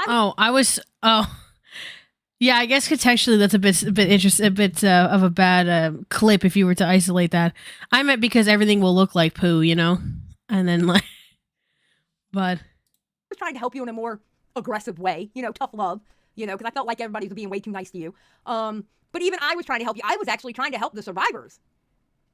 I was trying to help them because if they have a case, you're fucking it up. People have been trying to help you, but you don't want to take the help because it's not the help you want. It's not the help that leading you by the hand and going, come on, good boy, I'll help you. I'll do everything for you. That's what you want. You want people to do the fucking work for you. That's all you want. You want everybody else to pick it up and run with it so you don't have to do it. Fuck that, dude. There's no way. What do you mean, Peepaw? Peepaw, I will hide you in front of God and everybody and not care. Go ahead and try to steal Bunny from me. That ain't happening. But that's my Bunny. Okay? I love my Bunny. All right? I just had an old person moment. Leave me alone. I will hide you. See, Julie Blair said, I'm so glad Mika's going to cover this because I've never heard of this dude and I can't even figure out what happened. It seems like a bunch of over-the-top YA fantasy to me that people believed. Yeah, that... Oops, kick the camera, LeMayo. I agree with that a lot, and that's how I felt, really. I had to watch like 3 hours of content on it before I could even figure out what kind of happened. So... Who's Bunny, by the way? Do any of us know?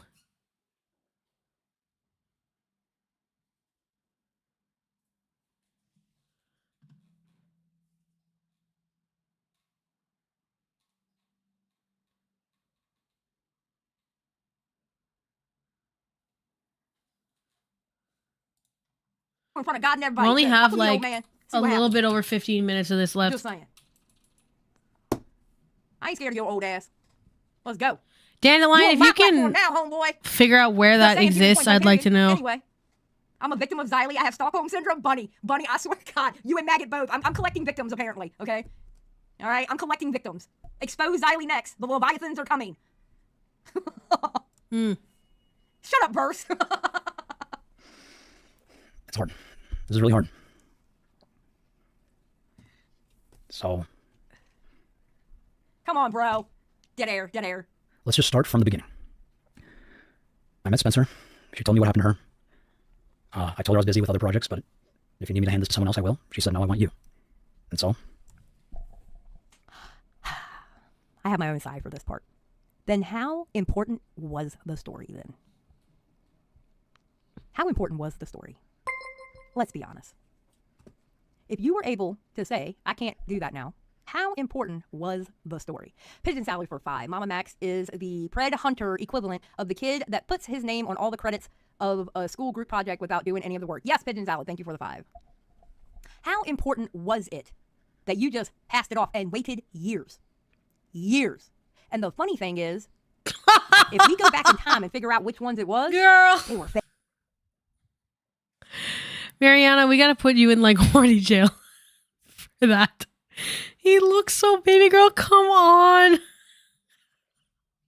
Stop it. Anyway, with fake evidence. Oh my God. Bro, what? Bro, what? And you mean to tell me, and this is weird to me too, Spencer waited that long? Spencer actually waited. Wait, you mean to tell me? Wait a minute. Oh my God. Oh my God. Wait. No, I'm not going back because, okay. Wait. You mean to tell me dunking on Tommy C was more important than this case? You mean to tell me dunking on Tommy C and coming out with that Mommy Z character was more important than this case? What? Oh, dear God. Oh, dear God. Oh, God. Somebody give me 5. Hold on. Spencer gave me an extremely toxic person vibe. I feel like she is sucking the energy out of him. Thank you, Rudy, for the 5. I appreciate it. I will say there are people who believe that, yes. There are people who believe that. Dunking on Tommy was more important than this case. Hey, Spencer, I want you to realize something. Dunking on a person that has not even 50K subs, not even 50,000 subs, was more important than your case. I want you to know that, Spencer.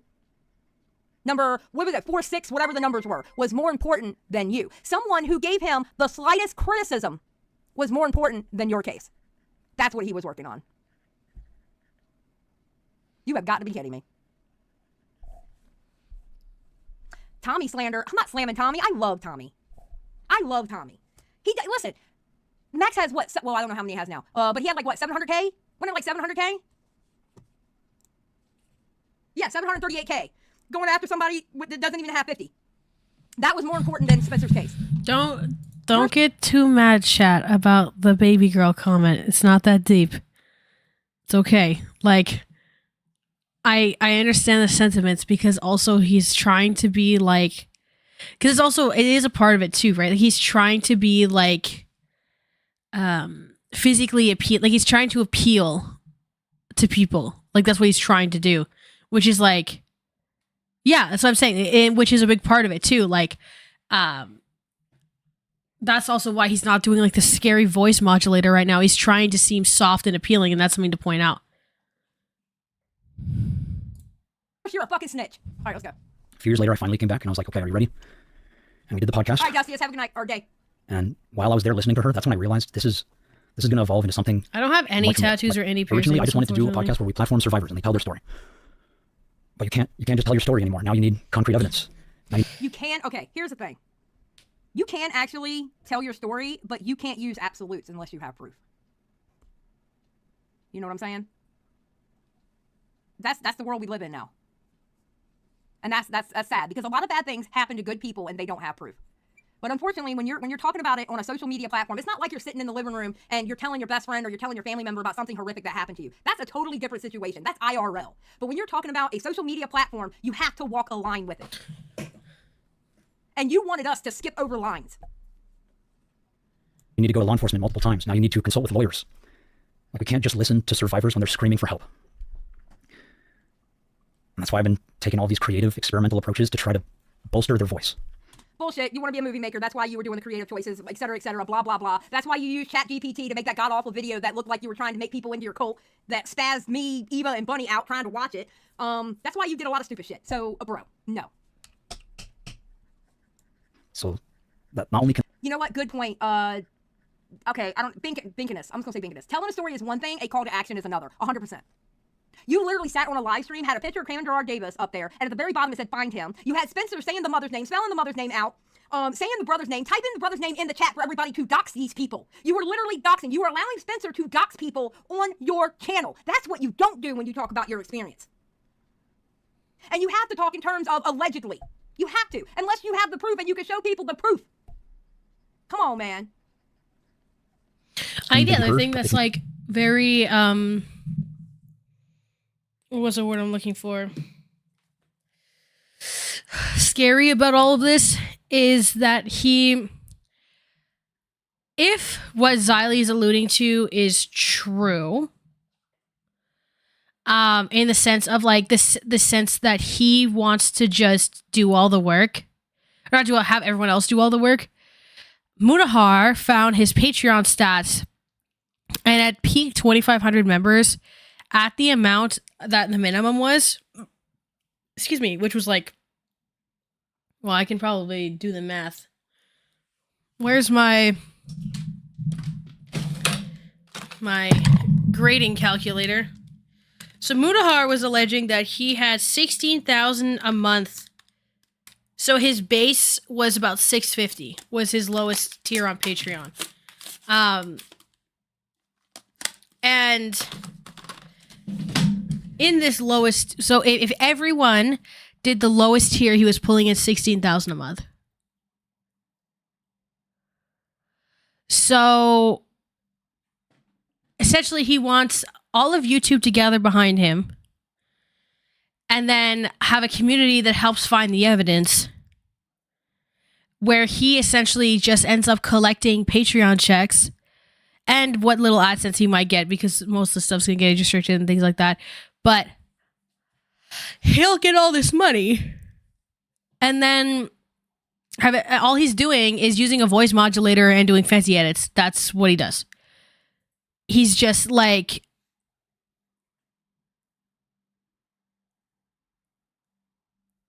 yeah, he gets hugged by, I think it's Spencer. I think. The off-screen moment, I don't know, maybe I'm silly. Be seen, and they can be addressed. You're just not going about it in the right way. But he just wants to be an avant-garde video editor. I'm sorry, I did not mean to make you upset. For like 20 grand a month. You know what? Where's my apology? No, I'm just kidding. He wants to apologize to me. He apologized to me about the one part.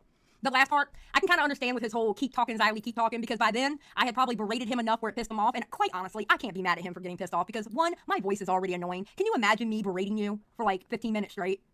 I can't blame him for getting upset. Let's be honest about the situation. But I do think he owes more people an apology than just Charlie. I'm going to be very honest with you. More than just Charlie deserves an apology. Xylee, let's debate. I'll defend Max. Verse, shut up. We just need help. So, instead of... Yes, next. He owes Muta a massive apology. I do agree with that. I agree. Because let me tell you something. Muta took hits for him. Because when they went back and saw Magnetar's video, and then they saw that clip from some ordinary podcast, Muta took some hits. And you know what? Muta stood up like a man, went on Chud Logic stream and said, you know what? You were right. I was wrong. I was wrong with what I said. I was wrong for backing him up. I was wrong. He stood up like a man and said that. A lot of people don't do that. He has this like, but he says he has this Discord as like a victim community, but apparently it's very easy to infiltrate. You just have to kind of like make up something.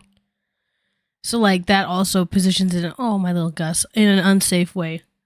People will either try to double down or blame someone else. And Muta stood 10 toes down and said, yes, I fucked up. You can even call me retarded. Okay, girl, come on. First, let me get through this video. I'm almost done with the video, and then you can call in. I'm sorry again in advance. Addressing Well, not in all the random advance, rumors that in people make now. up, and responding to criticism, and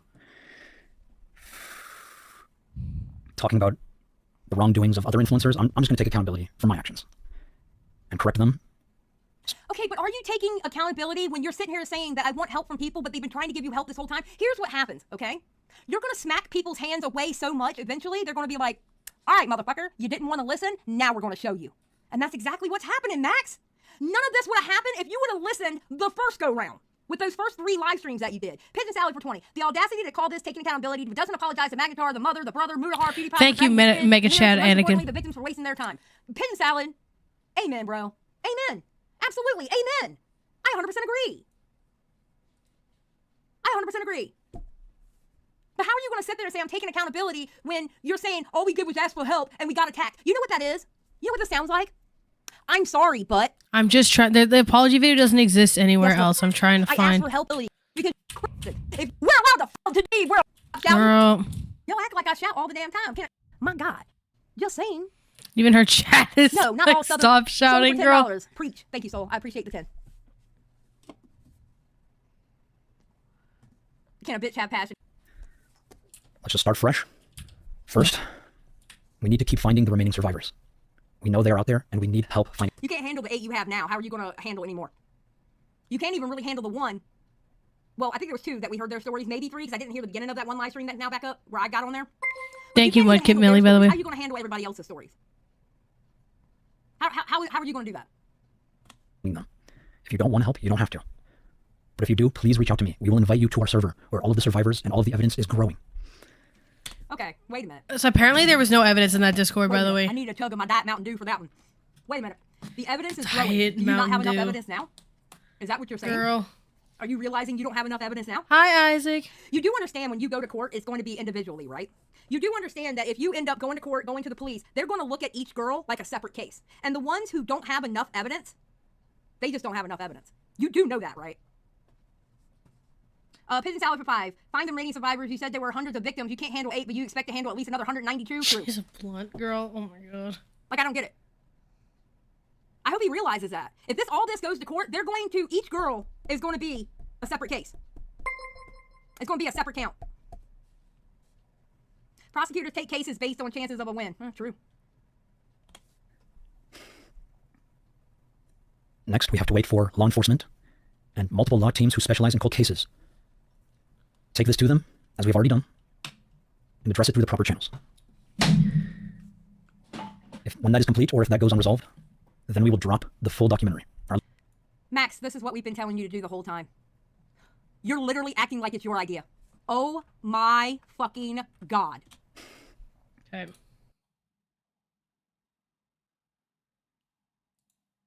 This might be like part 2 or 3, but we will show you everything.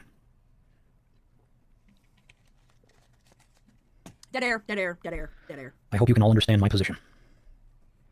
We are living in a world where survivors scream for help and no one wants to listen.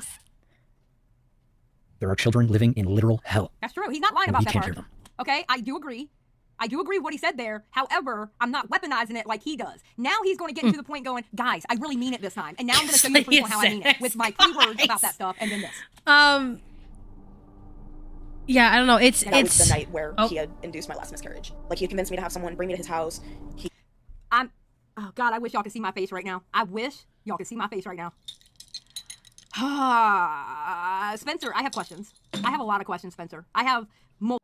okay. Wait, I'll include the apology video thing because someone said to me in my actual video because I do want to get into. I need to watch that podcast thing. So let me make myself big. Or have a little break time in the chat. Tell me about your lives or whatever, whilst I find where I've saved it.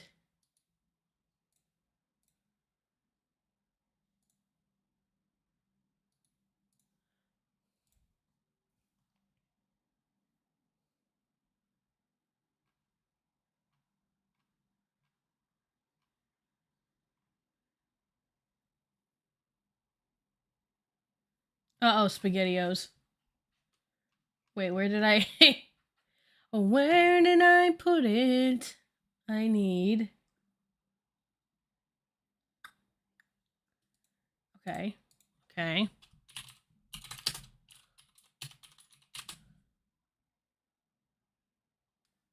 What?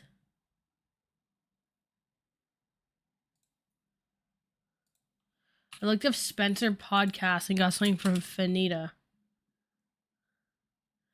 Oh, it's because I see. No, I want. Because I can't find her.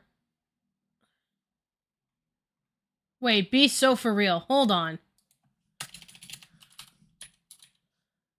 Is it gone? I have it in my downloads if I absolutely have to find it. Oh, it's right here. Okay. I found it. Hello, Valentine. Okay. We're putting this on, like, pretty fast because I'm sorry. Fuck you, I survived. Okay, so she speaks really slow, so we're putting this girl at, like, 1.8. Oh, okay, girl. Period. If you need a break, just let me know. Party. The Silver Monster survived, though. Rolling? Yes. Okay. So, if anything cuts out, just let me know. I'll say cut whenever you'll need to stop recording, okay? You ready? Let's do this. I'm not ready. Fox, can you hand me that? Yes. Mic is going? Mic is good? Yeah. Okay. Hello. Hello. I I unfortunately cannot rip a fat cloud on stream because one, I'd like to be a teacher or something probably eventually.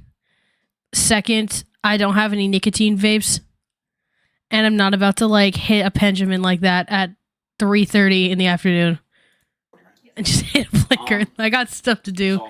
I might need to drive later, and I don't believe in driving under any influence at all. And that's not just me being like good on the internet. That's actually just a genuine belief that I actually possess. Going into this, you are very brave. What are you laughing? Thank you. No, thank you. Like this will be very powerful, and you should understand the gravity of what you're doing is very good. Okay, it's going to affect a lot of people. So be proud of yourself. All right. Okay. I know you're anxious, but you're doing a good thing here, and I will do my best to make sure I do this story justice. But this is your story. So first question: can you tell us a little about your life before you joined the cult? So as a child, I was more so raised by my great-grandparents. Great-grandmother died when I was 9. Moved in with my dad and my stepmom when I was like 11. And from there, I was just kind of tossed around. Really, I was mentally ill, but nobody really realized it. Thank you for coming, Leah. It's been nice to have you here, actually, because I've interacted with you for a long time, so it's been cool. And they didn't understand that I needed help. Yeah, I don't let my... This could sound like... Is driving high... well, of course it's illegal. Of course it's illegal. There's a lot of people do it anyways. Because for some reason it's not... how do I say this? It's not like faux pas in the same way that drinking is. And I don't really know why that is. So... See, where's my inhaler? I should have one in my desk, actually, like, legitimately. I feel like I don't, and I should check. I might actually go I have a spare one. I think I might actually go put it in my desk right now so I don't forget. So I was just kind of... I'll be back. I'll still play the video and I can hear, and then I'll be back. It really made me feel unwanted in a lot of ways. And then finally I moved back in with my dad and my stepmom, and things were pretty all right. Yeah, for I a don't have while. one in here. Okay, I should get one. That summer, I had met a girl in summer school named Carrie Sutton. And we kind of became friends and everything. Later on, after the new school year had started and after Christmas and everything, I started having some more like issues at home. I think my mental state just wasn't the best. And so Carrie introduced me to this guy that she had been talking to online. And his name was Quinn at the time. And I don't even know like how he managed to manipulate us to believe things he did half the time. But he told me that I was somehow a vampire or whatever, and that he was like this werewolf and like he knew God and all this shit. Like it was, I don't know, at the time, being 16, I believed him. And he just lured me further and further in. And when I started having more issues at home, it got into a fight with my entire family, and I remember running out of the room and everything, and like they took my phone from me, but I had like an iPod hidden somewhere, and I still had Kick, so I was texting Quinn. Okay, gangsters. Inhaler unboxing. I'm gonna take out my address on it though, because in Canada for some reason they put your whole life on this box.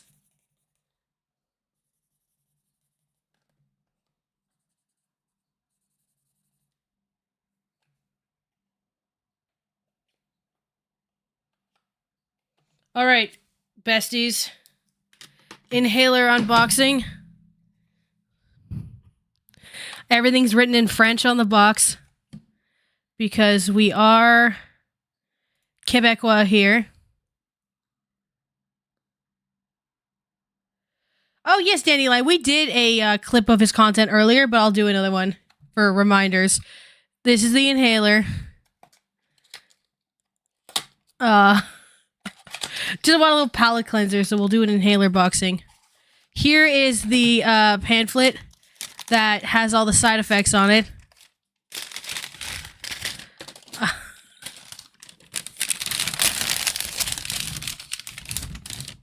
This side is in real language, and this side's in French.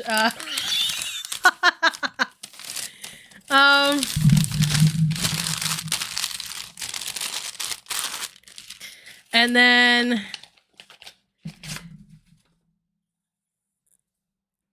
here's the inhaler. And this comes out. Test spray for good luck. Yeah. Now I'm going to put this in my desk. Oh yeah, wait, do you want to see a real flex? Does it have the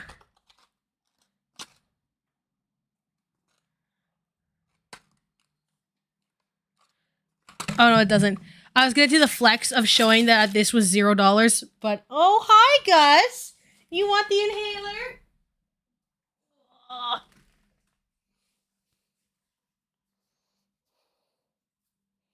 Hi, Gus.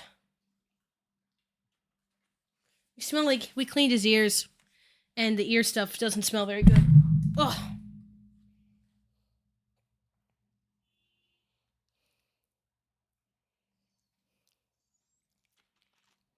Oh, my little baby. Okay, so. Let's put him down. Okay. I did not outgrow my asthma, unfortunately. My doctor thought I would. And then I didn't. And he was like, lol. It's like rough. It's rough. Anyway. All right. So someone sent me something on Twitter.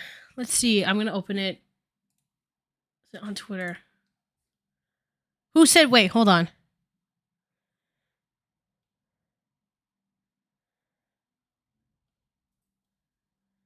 What's on Twitter? His content clip? Can you DM it to me? I'll put my @ in again. But I'll just show, like, just in general, like, what his content looks like.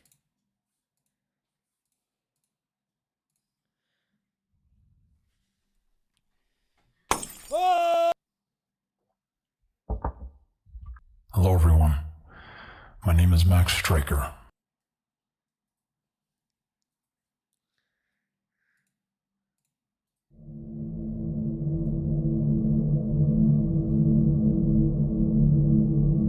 On November 26, 2021, That app my was from good my friend Twitter. Max published a video Dandelion. exposing the colossal pedo ring that is IMVU, where he uncovered one particularly inveterate child predator, known in-game as Pablo Sonny, a pedophile with an extensive history of grooming multiple teenage girls. And to no one's surprise, YouTube tore it down like none of it ever happened. The fickle Oh, it's thing 'cause the about window's it, though, open, Jane. is that the video was cut and censored in accordance with the community guidelines, manually reviewed by your staff in order for the family-friendly shell that remained to be available on your platform. Shit. And continue to help absolutely no one besides the evil This is a voice people modulator. we are trying to expose. And the survivors continue to scream in agonizing silence. But maybe that's the way you like it. I will let my colleagues take a more measured and balanced approach to this discussion. And despite Who's all next, of the Bo? conflicting personality Y'all stop knowing stuff that I don't know. It's not fair.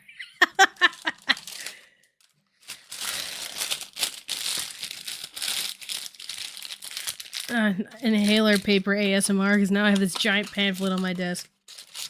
What is Nexpo? What does it mean?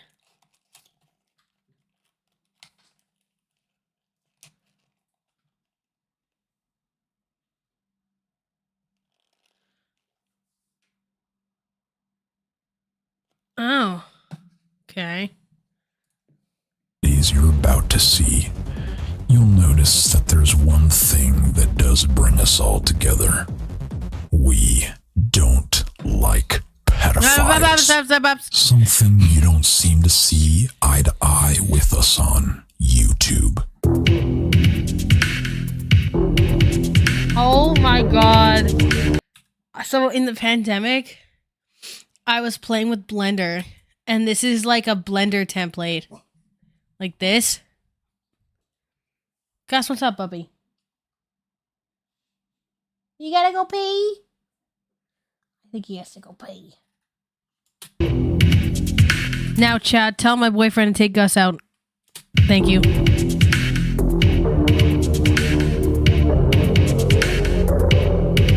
What do you mean? Who's Nexpo with all those? How am I? I don't know everything. I don't know much, actually, really.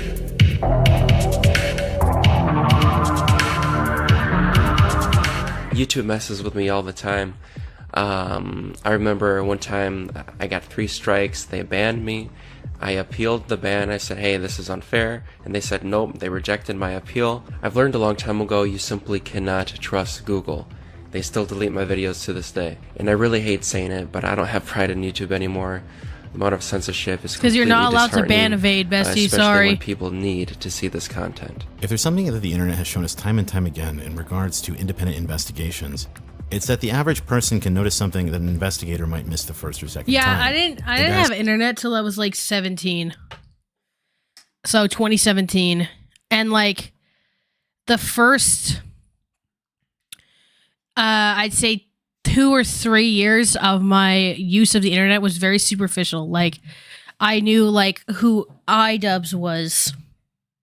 And I knew like the biggest of the big channels, but nothing else. Such investigative content should really be encouraged. YouTube is clearly delusional at this point, censoring us all and blatantly ignoring the good that comes from heavily investigated content. The awareness that spreads from such videos are immense. Genuine question, what's that accent? It honestly feels like YouTube is trying to protect these Excuse me, it sounds people, British, that's but not okay. This is why we've got to step also in. not. Personally, I don't think YouTube ever cared about any of us. They only care if you're one of their poster childs, but most importantly, you have to be incredibly ad-friendly. Even 100% innocent channels are getting completely destroyed. I've dealt with it myself multiple times. 90% of the issues with YouTube could be resolved if Google just hired a team of real people to look over and see what's actually being done than what's just being reported. On YouTube, you're basically guilty until proven innocent, and Chat, people I don't know. want to watch this anymore. That's what he's talking about. Now let's get back to the podcast thingy because I need to. Oh my god, there's too many things. Here we go. And he was like, "Oh, your family's gonna have you arrested. You need to come out here. You'll be safe here. Nothing will happen to you if you come here." And I believed him and I trusted him, and I don't know why. But one morning, it was a Friday. I had gone down the stairs. Everybody was out on the front porch. I ran out through the garage around the back of the house and just booked it to Wiley East. And the girl that had introduced me to Quinn was Carrie. She got me an Uber to Dallas, and then I. It's not even that I wasn't online. It was like I genuinely just. And I was out of state that night. People don't realize like how many areas of Canada just have like horrible infrastructure limitations. Like where I grew up, they got internet access 6 months ago. Like or about a year ago, spring of last year, they put the internet in. So, yeah. I made it to Little Rock, Arkansas, was sexually assaulted out there, got on another bus, made it to Tennessee, was stuck out there for a week, but there was somebody who was actually properly taking care of me, treating me like I was his own daughter. So that was, he was a good guy. He didn't ever look at me in any weird way or even put his hands on me for that matter. After about a week, Quinn had convinced one of the girls in his group to buy me a bus ticket from Tennessee to Georgia. And when I got to Georgia, he had gotten an Uber, he came and picked me up, and then I lived in his mother's house after that.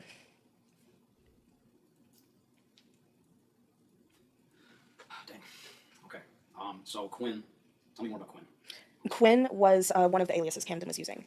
Camden is? Camden is the cult leader. Okay. What was the cult?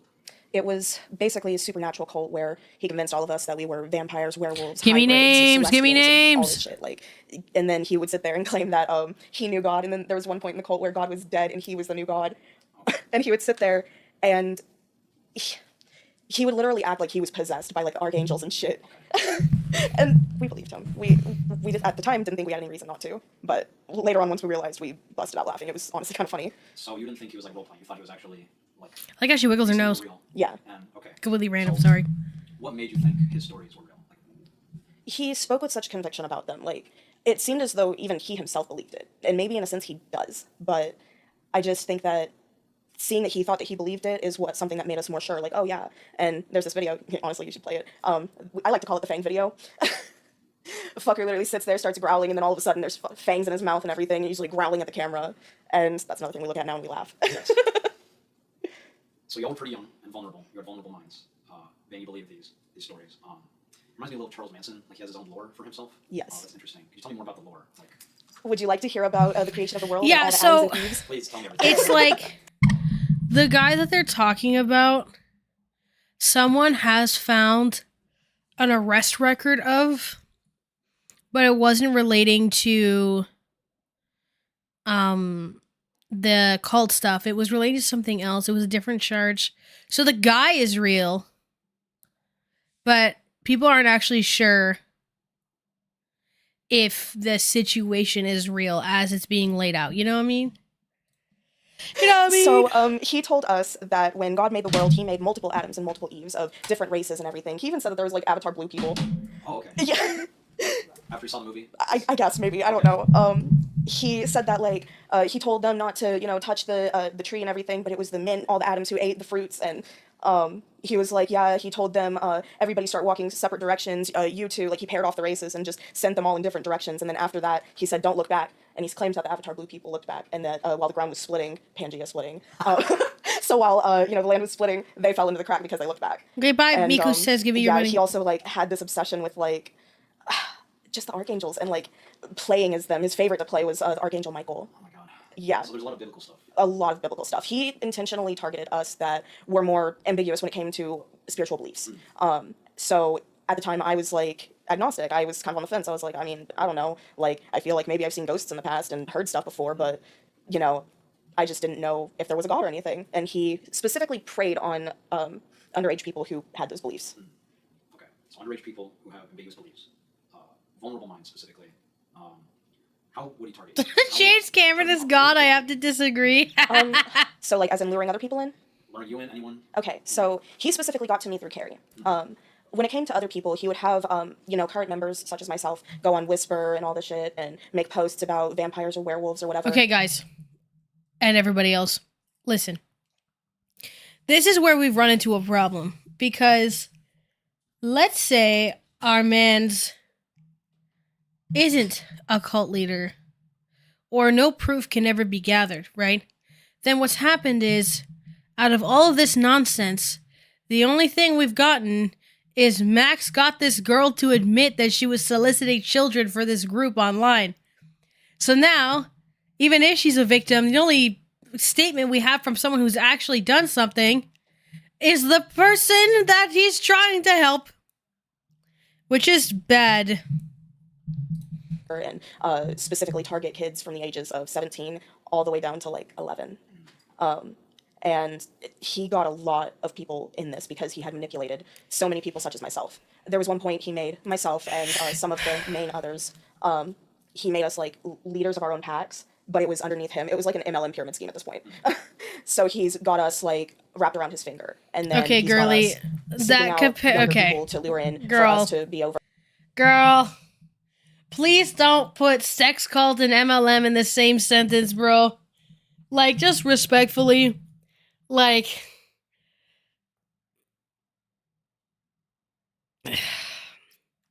I promise you, selling Monet conditioner is not going to be the same vibe.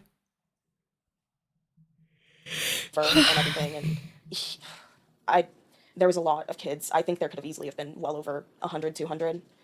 And there, I mean, that probably had to be like at just one point because he would... Respectfully, 100 and 200 like are also very different numbers. He would immediately purge all the groups. And he would be like, everybody, new kicks. Make new kick accounts. New pictures, new everything. Like, you have to delete everything. You can't let them find you because they've got people trying to kill you. There's hunters after us because they know what we are. Like, legitimately scaring us, making us think that people really were out to get us. HPIC stand for? For a specific time after I'd come back to Texas, but was still in the cult. I, like, swore there was times I, like, heard crunching in the bushes and stuff, which is probably an animal. And it just made me so scared at the time because I was like, if anyone's out to get me, it's somebody that he's sending. Because that was already at the point where I, like, knew that something was up. But he very, very much, like, thrived on manipulation and, you know, drowning us with love, and then all of a sudden, oh, you did one thing that I don't like? Okay, well, fuck you. You're not gonna be a vampire anymore. You're not gonna be a werewolf anymore. Like, if you can't do this one thing for me, like, he tried to make me sell my 3DS to send him the money. So, like, the worst crime on earth, selling a 3DS.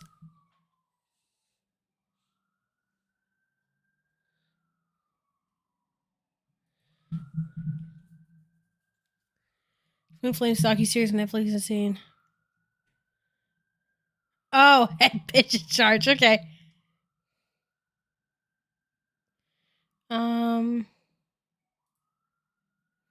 Temu version of Children of God. Holy moly. Yeah, And Nexium's different. knew, like, everything Yeah, about I get life. I knew that. I my forgot grandmother Nexium was a was having MLM too. And he was like, your great grandmother, well, her soul will go to hell if you don't sell your DS and send me the money. And I'm like, I'm calling bullshit. And I just didn't. And he just sits there and screams and screams. And that was one of his favorite things to do, was to scream at us over calls.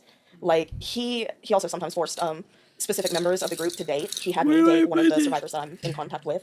And, you know, she and I were kind of together. She lived way out in California. I'm here in Texas. So it was a long distance thing. There was one night that This I is a had genuine gone out with my question. friend, Aren't and I already Texas and told, my California girlfriend like kind of next to each other? Are they like pretty close? Or am I stupid? I might be super stupid.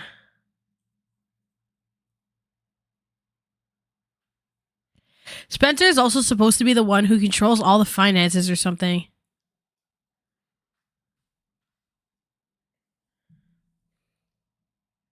the time that, hey, my friend is going to be spending the night. I do want you to know that in the past I did have feelings for her, but I don't anymore. You know, just being like completely transparent with her, making sure that she knew better that, helps bad. You know, I'm not going to hide anything from her. And that night we had gotten matching tattoos, and it's the one on my chest. And she spent the night, and next thing I know, Camden's calling in the morning, and then I'm getting calls from my girlfriend, and everyone's freaking out and screaming at me, and I can't even figure out what's going on. And then finally, from my girlfriend, I hear he's trying to say that you're cheating on me because she spent the night. Is this true that you're like in love with her still? Know, and I was like, not I everybody told you everything last knows all of American geography. Like, I just live in Canada, so everything's far. You know, that's all I need to know. 2 states away. 21-hour drive. See, okay, that's me to the next province over. You know, like that's what I'm saying, though. Like, for y'all, that's far. But, like, 21 hours to drive is like most provinces take that long, you know? At the end of the day. So it's not that far. Like a flight would be like, what? Like, last night. You know that. At 2 hours? And when an hour we and a got half? into a call with him as well, all three of us on Facebook Messenger, he's just screaming, claiming I've cheated and all this. And my friends literally grabbed the phone, started screaming back. I can't even remember because my head was like spinning. I didn't know what to think because I was like, you know, even though we were kind of forced into a relationship, I still did love this girl. But it was like, why is he trying to hurt her like that? And why is he trying to attack me like that? So he always just shoved his head into the wrong places, always tried to stir up drama between people.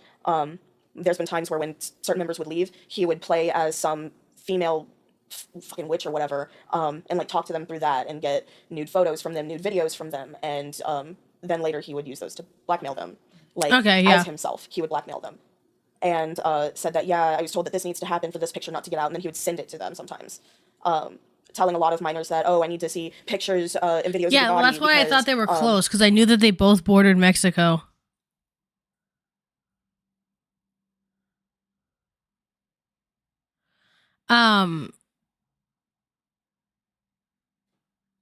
Is it, what state's in the middle?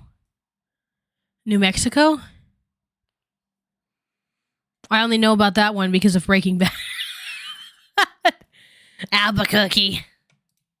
Marie, are those my minerals? I need to see how the transformation process is going. I need to see how far you've come as a werewolf or as a vampire. I need to see how your body reacts to stimuli and shit. Like, it was disgusting, the stuff that he was asking for. And if they didn't give it directly to him, they gave it directly to the girl that lived in Australia, the one that bought my bus ticket. He had been stealing money from her at that point already for about 2 years or so. And she's deeply manipulated. It's honestly very, very heartbreaking. Right, the Arizona, the one that's like too hot to exist. Thousands of dollars. Once I ended up leaving, he somehow convinced her that I stole her money, even though she had proof that she had sent it to him, even though she had complained to myself and my girlfriend at the time that, I've sent him so much money and he keeps saying he'll help me get out here and he'll help me get a green card so I can stay. And no, he had just manipulated her. He just wanted her money. And it breaks my heart. And she's honestly probably still with him. All right then. So in my mind, well, first of all, so he went by Quinn. Is that just online? What is Remind her to like the stream randomly. Quinn was just what he went by, at first when I met him. He eventually changed it to Cade. Okay. Yeah. His aliases are Quinn, Cade, Sincade, and usually okay, the last so name man's got a lot of aliases. That's the only thing I've learned so far. The Daemons. Okay. But his real name is Camden. Yes. So what was the point of all these aliases? It was just like what he would change to after he would erase everything? Or so he would change them over time, and I think there were others I don't fully remember because he would go right back to Cade. That was his go-to. I think it was just so nobody else knew his names, which is kind of stupid because he let me see his ID when I lived with him. Like, you try so hard to hide your name online, but yet you'll show the person you're abusing your name. Okay. So when it comes to the structure of the cult, he was the werewolf god?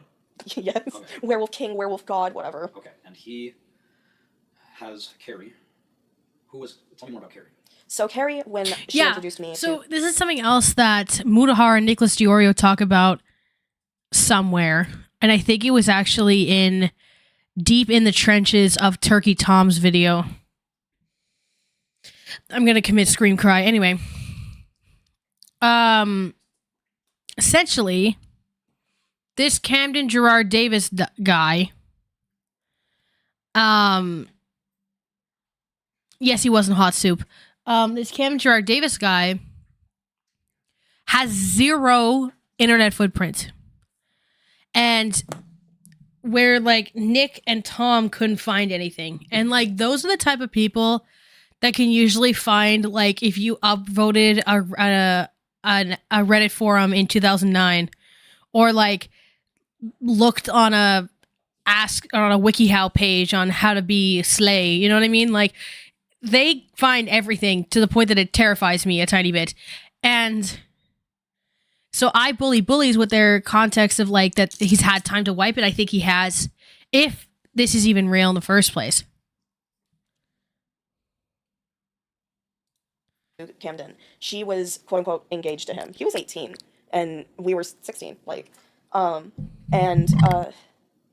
the time that he was, like, convincing me to run away and everything, he was like, yeah, so both of you need to be in a relationship with me. Then God tells me that you both need to be in a relationship with me. So when I went out there, that's what he tried to make it into.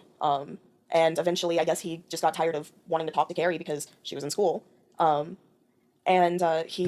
told me that she cheated on us and broke up with us and everything. And then he told her that I told him that he needs to break up with her. Okay. Yeah. So he likes to pin you all against each other. Yes. Okay. How did you meet Carrie? I met her in summer school. We were just, I guess I walked up to her because she was wearing my Chemical Romance shirt, and I was just like... Has been to summer school, chat. I've been to summer school. I went to summer school once.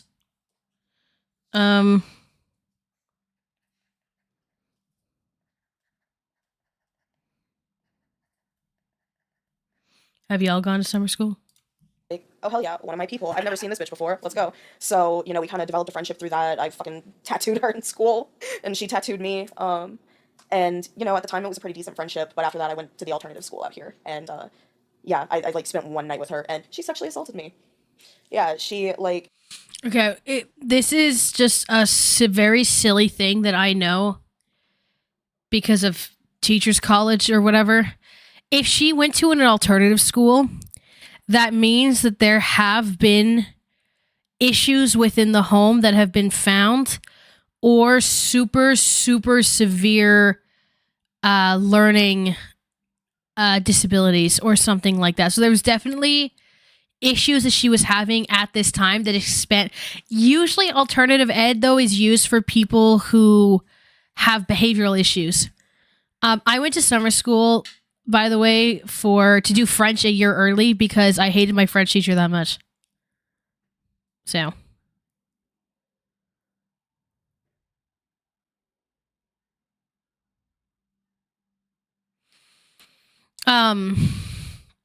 But yeah, it's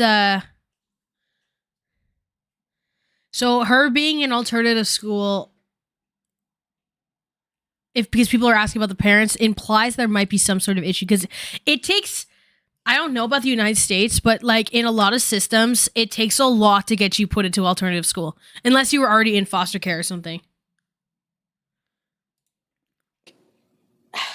She sat there and she was like fingering me. She shoved a shirt in my mouth and everything, and then kept like I knew students who were suspended multiple times that were still not put into alternative school. adding fingers until she was fucking fisting me while I was trying to push her away. Like, and I couldn't make a sound because there was a fucking shirt shoved in my mouth. And it took me a really long time to realize that that was actually sexual assault. Because I was like, I mean, I did say that we could mess around a little bit. Maybe it just went too far by accident. But fact of the matter is, I was trying to push her away and she wouldn't stop, so. Okay. This is when you were 16? Yes. So she was your friend, the one that introduced you to Camden? Mm-hmm. Okay. Sorry to hear she assaulted you. That sucks. If you're comfortable talking about it, you are someone who's been assaulted multiple times. Yes. For people who don't know. Okay, so alternative ed in the US is a choice. Like, I don't think here it is.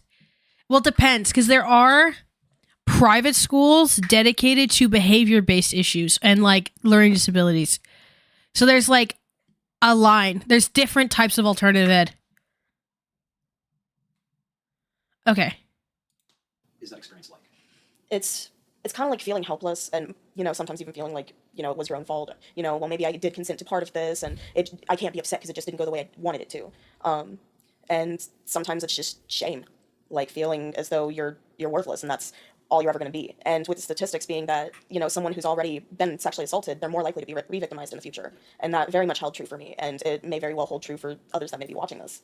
And it's an unfortunate reality, but once you realize that something wasn't right about that experience, it is better to try and speak up, or go to people that you love and trust to. Yeah, alternative ed is a last option. My philosophy is if your grades don't touch, you guys shouldn't either. Oh, interesting. Okay, yeah. Well, I mean, my boyfriend and I are born 10 days apart, so I have no stakes in the age gap game, And maybe report it. If not, maybe get therapy and try and work through it. I actually like alternative schools, at least here, do serve a pretty decent purpose, and some of them are done pretty well. Yes. Okay. That's very sad. Okay. So, this cult, you told me took place on Kick. Yes. Right? All right, tell me more about that part of it, like the whole structure, all the platforms that were involved. Tell me everything about it. Okay. So there was Camden always at the top, and whoever he was, dating at the time, they're the mom and dad of the cult. And like literally all the kids had to call them mom and dad. And then it would be people like myself, my girlfriend at the time, and maybe a few other girls. We were just like sitting right underneath them. We had our own group of children, and had our own little separate packs. I think he may have like extended it after I left, like made it to where maybe someone in there also gets their own group. But whenever he and his girlfriend were together, they also had their little group of kids stemming off from the side. So they had about 3 or 4 kids. One of them was a boy. And he had them manipulated bad. And by the time we realized that things weren't going right, and that we needed to try and get all the kids out, we weren't able to reach them because they're right underneath him. And he would also send people to spy in our group chats. So if we said anything about, he did or said that. I want to say this, by the way. If I came across in any capacity that I was, bye Snail, by the way, that I was in any regard like bad mouthing alt ed. I actually wanted to do my placements in alt, and I asked to do them a bunch of times at alternative ed, and really wanted to work in that system, but they wouldn't place me there for whatever reason. And I've always had like a pretty keen interest in like how it works and stuff. So yeah. Just want to know that I'm not. I am no hater of the alternative education system. This, which contradicted this, they'd report back to. Obviously, it has its huge flaws, though. His girlfriend obviously. at the time, Catherine Himpsall. Like this is way after I'm in a relationship with him. I will never know if she was fully complicit, but there had to be a point where she realized what was going on, that something wasn't right, and that he was using her to lure in other people. But she ended up being rude to a lot of us for no reason. And it was probably because at the time, like even before we realized like something was up, we still had, those of us that were in relationships with him still had feelings for him. And it was like, he kept rubbing it in our faces and being like, oh yeah, haha, this could be you if you were better. Like, it just always felt like he was using that to demean us in a way, like our feelings for him and our trust for him. How did he attract y'all? Like, what was the attraction to him and this whole group? A lot of it was the supernatural aspect for a lot of the people that got involved. Just the thought that, all these beings could actually be real, and we could be one of them, while we're already in the lowest stages of our lives and the most confusing stages of our lives, being fucking kids. He would just use that to his advantage and convince us that, yeah, no, it is real. And like I said, there's the Fang video. And for a lot of us, it looked real at the time. So it was like, oh, well, we see proof with our eyes. There's proof. And yeah, he would also lure us in with the promise of getting people away from their parents that may not treat them the best, or maybe they are in abusive situations with their parents, trying to lure them in and manipulate them. Something a lot of predators do. Yeah. How did your experience differ from what you initially expected when you joined? Right off the bat, like as soon as I got into his bedroom when I got there in person, he initiated sex and everything, and I felt like I kind of had to go along with it at that point. I was like, fuck, well, I'm here. And at that point, I somewhat had feelings for him because I was like, well, fuck, he helped me out of this shitty situation, because I was a kid, I didn't realize what was happening. He always got like really sexual at times. Of course. Yeah. Ugh. So, how many days Was that after the sexual assault in Arkansas? That was about 4 or 5 days after. Okay. Do you want to talk more about it? Yes. So, it at that point, I just kind of remember the one in Arkansas, and I was like, okay, this isn't bad. I was like, I guess I can do this. It's whatever. Like, I was literally in my mind trying to make myself accept, okay, well, this is what's happening. Whatever. But funny thing is I got pregnant from the Arkansas experience, and that was among one of the first times that Camden forced me to induce a miscarriage via shit ton of cinnamon, vitamin C. What?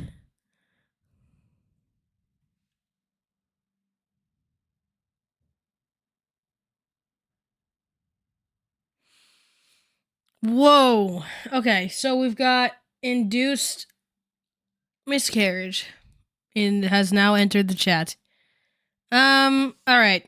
Oh my god. Good lord. And him beating me in the stomach. My God. And that worked? Yes. I'm gonna get off at like 5, by the way. Nope, it was just like within a month, I had started having some symptoms, and he was like, okay, well, you can't have the baby. You can't have that baby. And so, that's what he did, because he didn't want that evidence to be there. But funny thing is that wasn't the first time he had induced a miscarriage on me. He had gotten me pregnant 3 other times within the span that I was able to see him in person. He kept doing the same thing. Girl, to force you. me to miscarry. The last time was when I lived with my foster parents. Like, at the end of my physical stay Okay, with see, him, she was in the foster system. okay. See, that's what I was getting at before a little bit.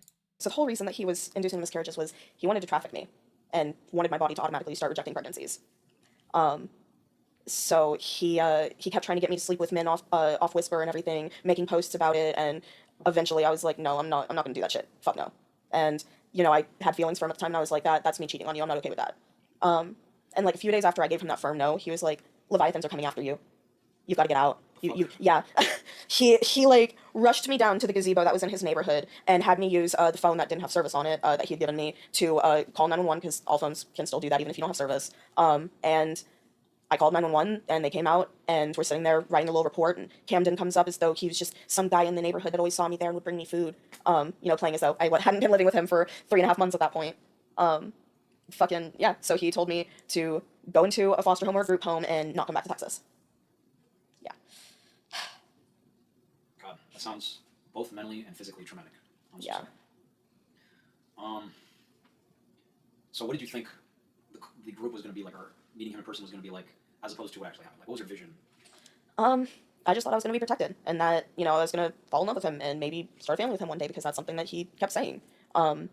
But instead of receiving love and actual care, I received physical abuse. I received sexual assault. There was one time he even tried to kill me. Tell us about that. So he was like, he would beat me under the guise of trying to train me to fight, saying I needed to learn how to protect myself.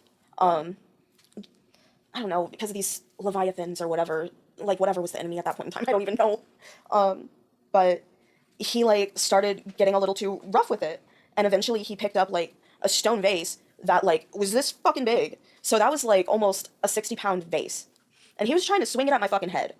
And so I haul ass into the room and everything. He drops it and tries to like pin me to the wall. With peace and love, what in the fresh effing hell is going on? Yeah.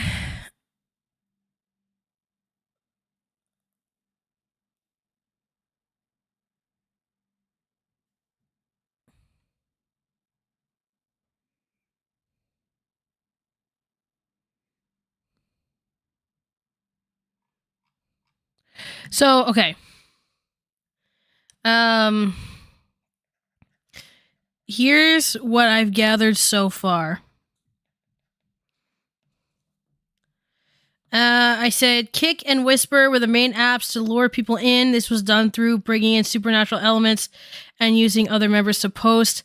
The person dating Camden at the time and Camden were the parents and people under him with this were the kids. The mom would change members. No. Would be a different person often. And then I also have Spencer alleges that Camden induced multiple miscarriages and assault, but she had feelings for him, so she went along with it. Oh, hi, guys. Wall. And all I remember is like dodging underneath him, him turning around, and there was so much adrenaline pumping through my fucking body. I lifted this fucking 200-pound man and threw him into the fucking wall. The bed was against the wall, so he hit the wall, fell onto the bed slightly off of it, so he rolled off, and I kicked him so hard I sprained my fucking ankle. After that, he stopped physically abusing me because he realized I could fight back if I needed to. Oops. And I think that was also another motivation to push me out the way that he did, because it was getting to the point where I was like, dude, what the fuck, you can't put your hands on me like that. Cinnamon and orange juice, because apparently vitamin C can do that. You want to take a break? Yes. All right, let's cut. You ready? Yep. Okay. Was I too close last time? No. Okay. I'll get just a little bit closer. All right. All right, this is daily life. Could you describe, wait, are we all good? Yeah. Good? Yeah, rolling. Okay. Could you describe your day-to-day life within the group? So when I lived with him, it was just consistent. Oh, here's a little bit of food, work out, here's you some water, drink a shit ton of water, like just focusing on health for some reason. And there were a lot of times where I wouldn't shower for days on end because he didn't want me getting caught or whatever, even though his mom and brother would be gone a lot of the time. Oh yeah, she apparently lived with his there have been some parents days where and he brother or literally would not something, give me and food, they didn't like notice. actual food. She was Like, 16. There was like 3-4 days where he would sit there and only let me eat saltines and drink water. Why? I honestly don't even know. Maybe he was trying My to make back me lose weight or is something, make me more aggressively appealing to whoever he was trying to itchy. traffic me to. What else? A lot of like, sexual assault and everything. Me kind of being coerced into it and everything, into doing things that I did not want to do. He tried to force anal multiple times, and hell no. And then there was also one weird time where I was showering and he came in, opened the curtain, and pissed on me. Because as a werewolf, he said he needed to mark me. That's disgusting. Oh my god, I wanted to puke. Now when I hear about piss kinks, I'm like, ugh, because that's Yeah. all I can think about. And He was 18.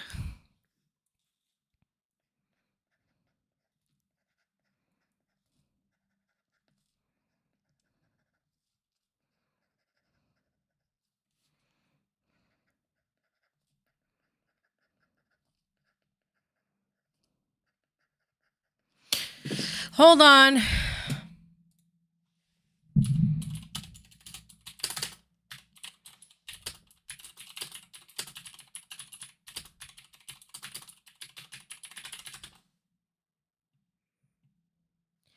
So you can ovulate and become pregnant as soon as 2 weeks after miscarrying. Apparently. Excuse me. Some people can get pregnant immediately after they miscarry.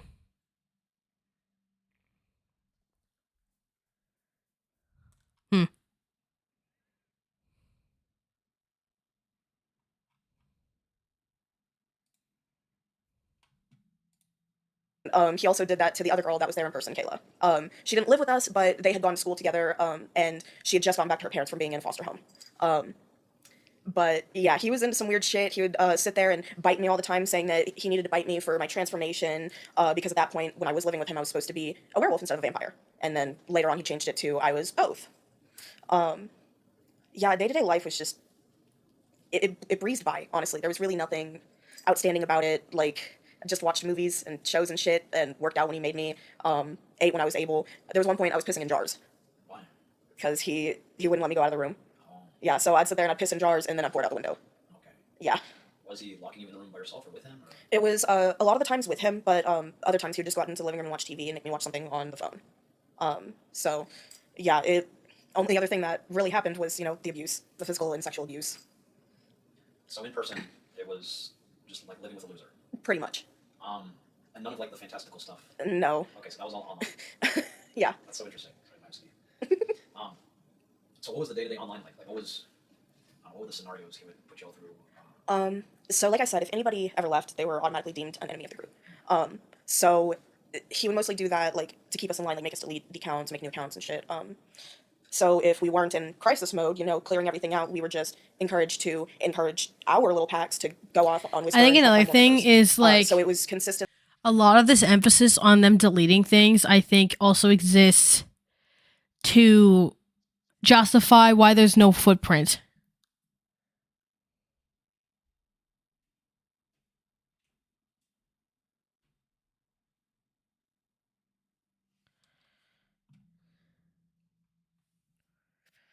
Holy Moses, there's a lot going on.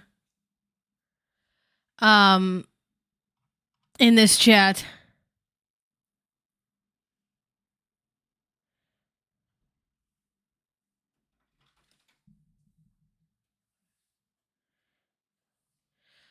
Holy moly. Trying to find as many people as possible that wanted to join and bringing them in and indoctrinating them. And after I realized what was going on, it was so difficult to participate in it. So a lot of it was recruitment. Yes. What was his motive? Maybe sexual gratification. There was one point where he did send CP of me, like sent it to some dude on Kick. Oh boy. He was sending it for money, but then the dude never paid him. So, but he would get that. He would get nudes and stuff from the other minors. I don't know exactly what he did with them. There's a possibility he could have been selling them. Maybe he just kept them for himself after that, but the probability of that is probably low. So I really don't know why he was so adamant about gathering pictures of all of us. If it wasn't sexual, then it was to blackmail us.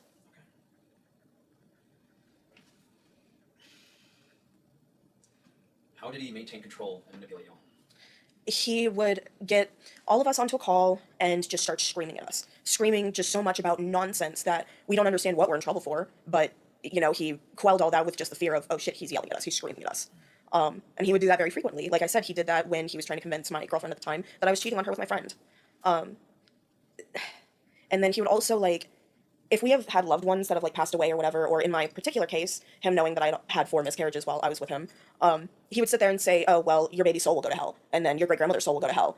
Like, just trying to manipulate us that deep with people that we genuinely loved and genuinely cared about. Like, my girlfriend's person that he would use against her was one of her friends who had passed away. And it was, like, really heartbreaking at first, like, thinking that he could actually do that. But with the whole, oh, he's God, or he's the son of God, or whatever, you know, we didn't know what to expect at first.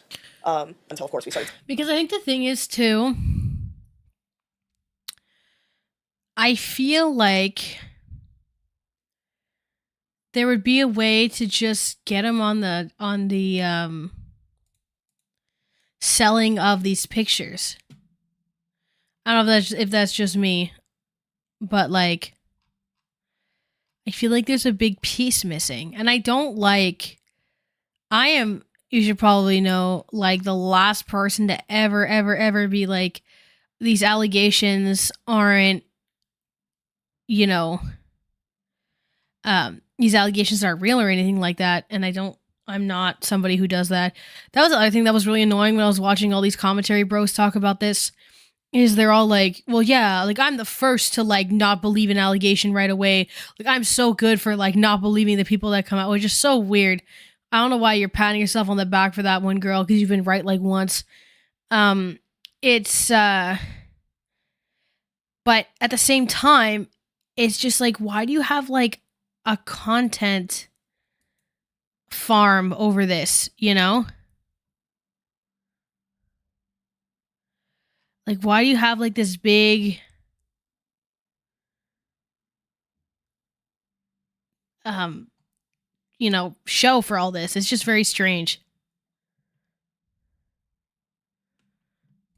Seeing the bullshit, and then we're like, I mean, yeah, that kind of stings, but you can't really do that. I don't know.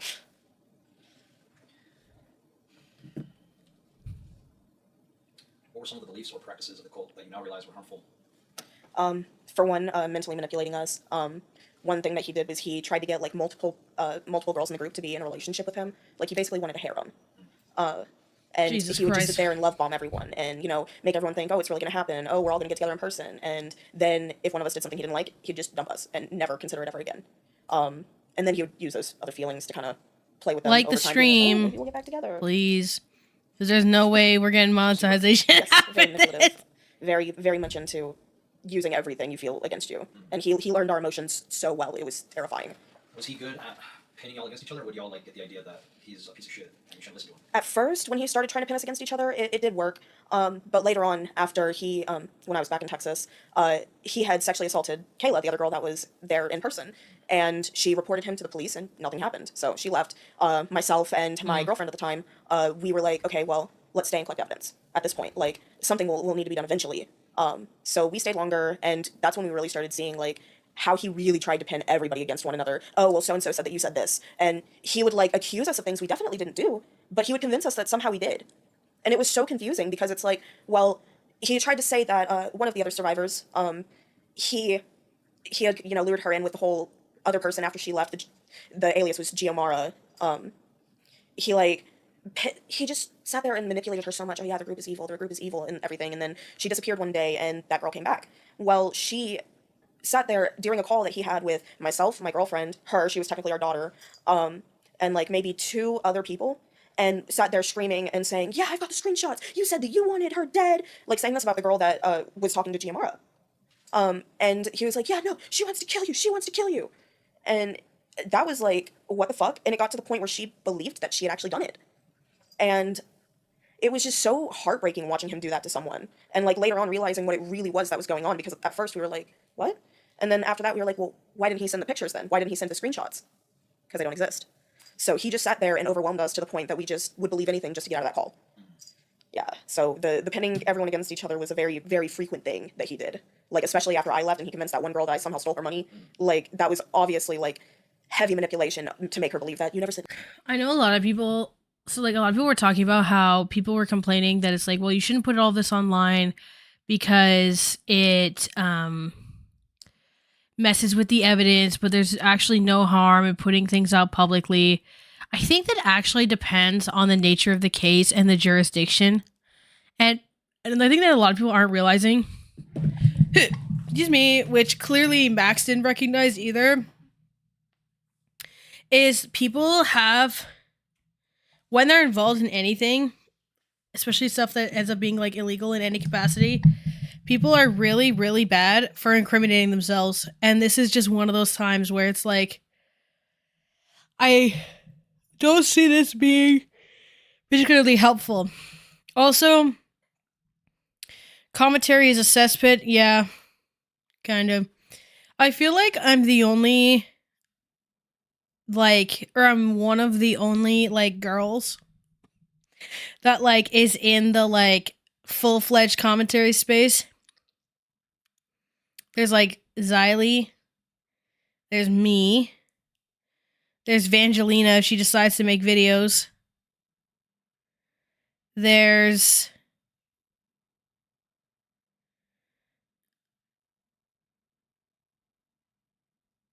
Wait, Bully, it's reasonable, honestly.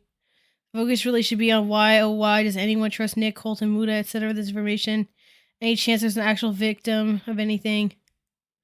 I just think, like, trying to gather, like, commentary channels, it's like people, like, this is why in so many of my videos, I say, like, I don't like this in the internet's concept of thinking that professionals in any capacity, like educated professionals, can just be replaced by the internet.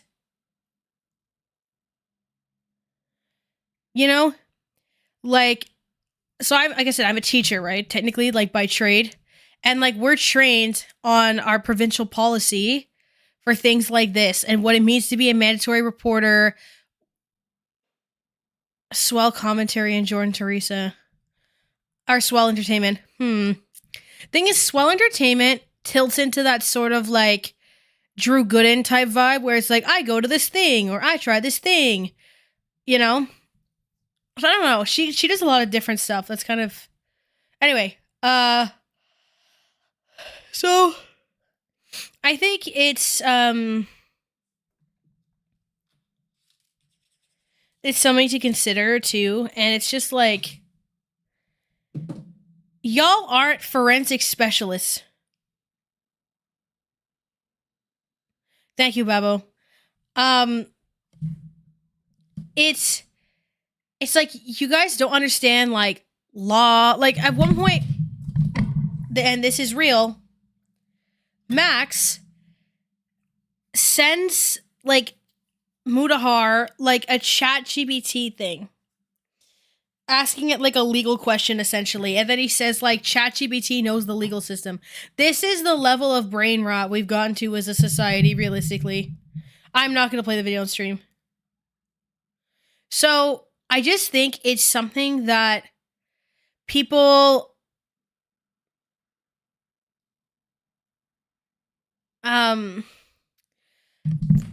because then what happens too is when you have all these people who have no professional background, don't know anything about laws, don't know anything about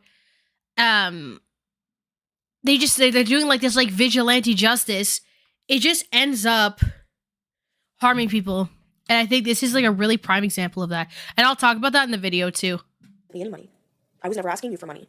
Like, yeah. And she hit up like my girlfriend at the time and was telling her everything. Like, yeah, no, she stole my money. And I'm like, bro, you really think I have money? It's weird how the human mind works. Yeah. I don't know, there's random stuff told to us. Especially under great stress. Oh, absolutely. I'm watching the Twitter thing, by the way, on mute. Or series of moments that made you realize you were in a cult. I think one of the biggest ones was after he had sexually assaulted Kayla.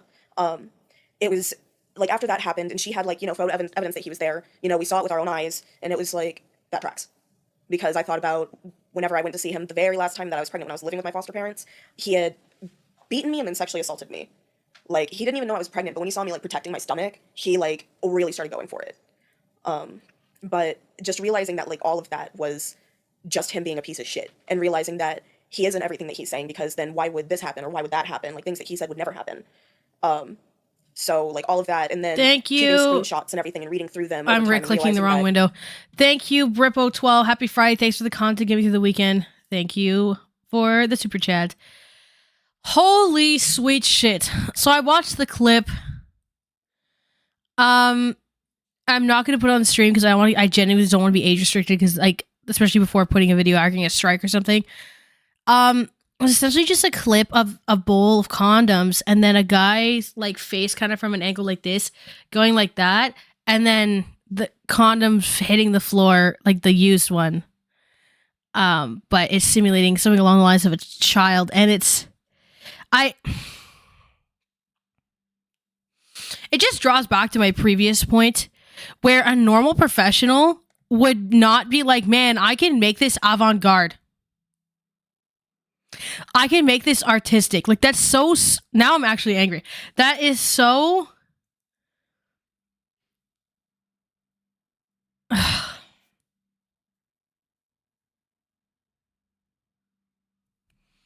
infuriating, I think.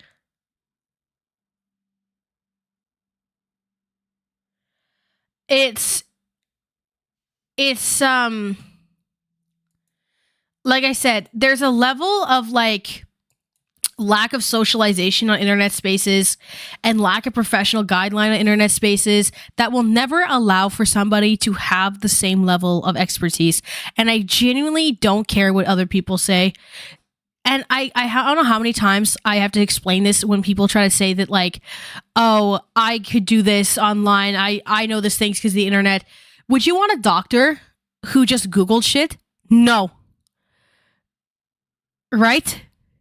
And this is a prime example of that. Look at what somebody who was just trying to do like vigilante justice journalism, avant-garde, stupid crap got to. How many times do I have to say a degree from Google University isn't cutting it? You're not in a law office. I don't even like cops. You're not a cop. You're not an FBI agent. You're not a social worker. You're not a, like, even a teacher. Because, like, to some degree, like, with child, like, CSA stuff, I have a bit of knowledge of, like, who to report to, what levels it goes to, what to do if parent contact isn't there, what to do if a parent's not there. Like, I know based on the province I live in's legislation also, obviously. And it's like, and I still know that, like, I don't have enough knowledge on this, even though I'm in a field that has a lot of those clearances. Because another thing that a lot of people don't know, for example, is when you're entering a profession where you're dealing with people, such as law, social work, teaching, you take something called a Casper exam, medicine also, which is an exam that tests your morality and tests like your philosophical parameters on things. And it's like, it's to sift people like this out. It's inverted, sorry. Who do like ridiculous cinema, like making a show out of things for some sick game.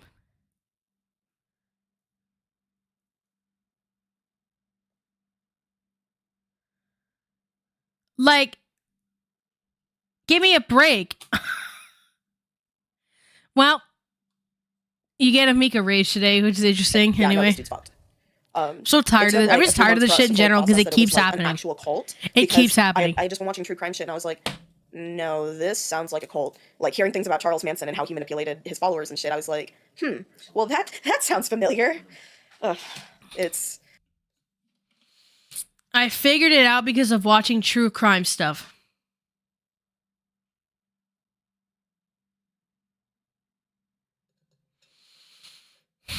Chat, we know how I feel about that one. I will continue and breathe through my nose. it's scary once you realize that you were in that and that you were also somewhat complicit in bringing other children into this. Like there's also huge shame there. Like mine never goes away knowing that I lured some people in and I allowed them to talk to him and everything. Like just realizing what I put them through, it hurts. And one of the things I have to realize at the end of the day was I was under his control. That wasn't my fault. You were a kid too. Yeah, I was literally one of them. So it took you a few months to realize. Yes. Okay. What did you think it was before? I thought it was just a pack. Pack. Yeah, because that's what he called it. The pack, the family. So you made it like a home to y'all. Yes. Or seemed like a home. Tell me more about that. I feel like majority of us stayed when we did because we. I all don't. made friends with Okay, each but other. I don't Like, understand. This doesn't make sense to me.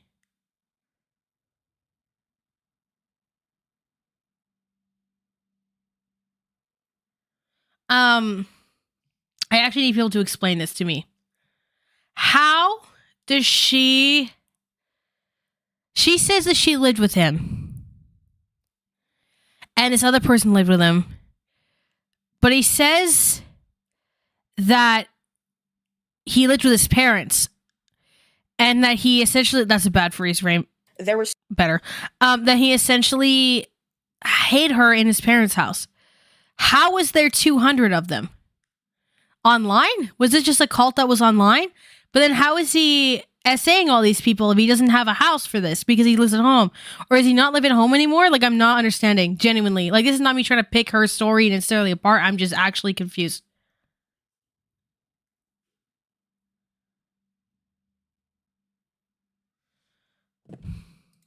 so many days that my girlfriend and a couple other girls, like we would be on a messenger call. Like Shout out to my bestie, the just Lush plug. always talking to each other. I'd turn on my video, I'd be watching a movie, and I'd just be sitting there with my phone aimed up at my TV.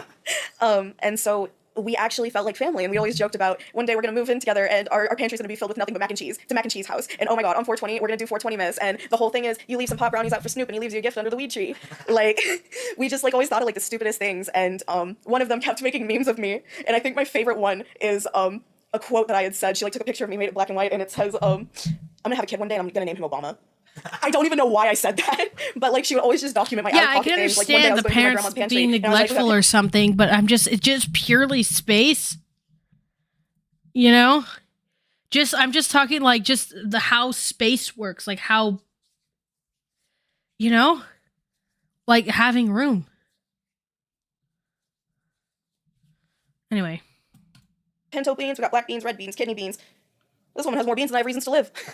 And like she would always make those memes, and that was like the light of my day. So a lot of us were like really, really there because we had created those bonds, and if one of us left, we wouldn't be allowed to talk to the people that were still in it. Because it was like, yeah, once this person leaves, you never talk to them again. Unless they come back to the group and they're loyal, you don't talk to them again.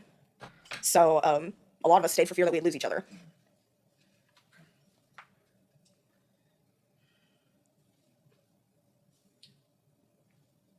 Was there a specific moment that led to your decision to escape?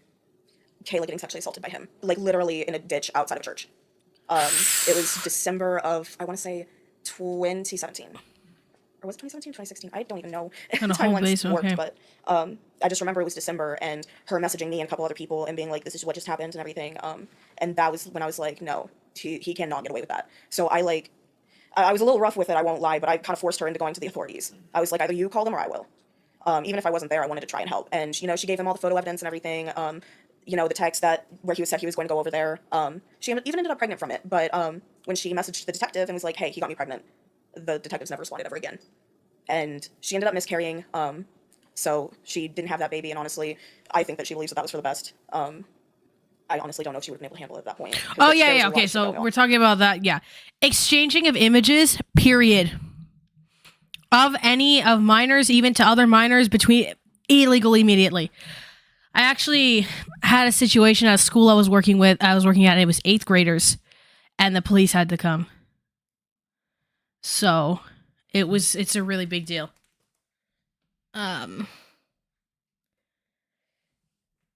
Yeah, there's record of the police report online. What happened with it? Do we know?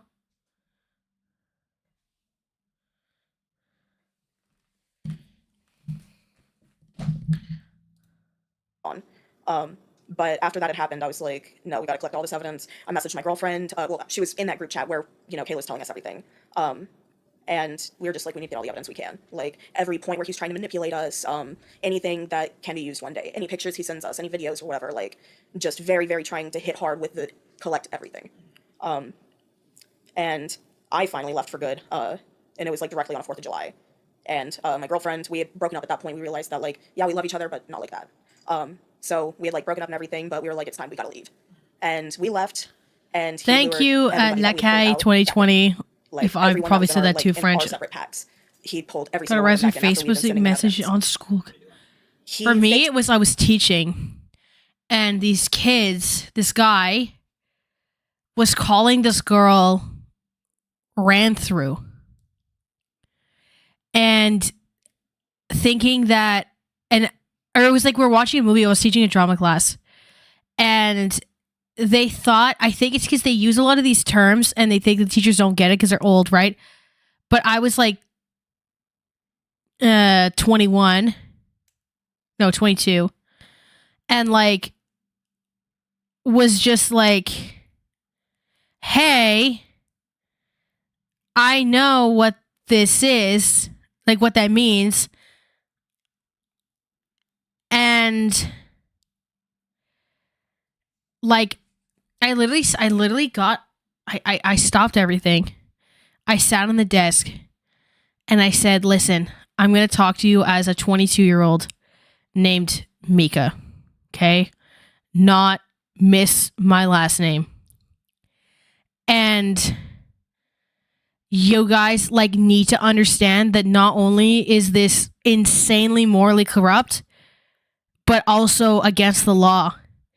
And then the kids started like trying to laugh me out of the classroom. And I was like, well, then just watch.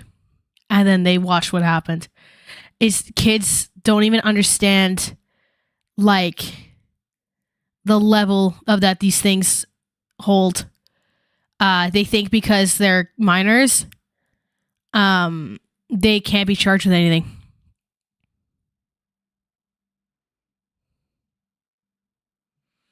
So it was awful. That was like one of my darkest experiences in the classroom, I'd say. I hated that so much. It was really disheartening. Like it really like made me like lose my faith in kids for a bit. Like it just in like what world I would have to teach in if I was to actually be a teacher. So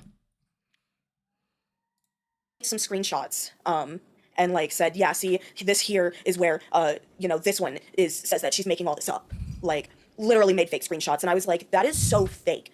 But nobody believed me because he had them wrapped around his finger. They craved that family dynamic that he was promising them. They craved to be supernatural like he promised they would. And it was just it was heartbreaking watching everyone flood back in.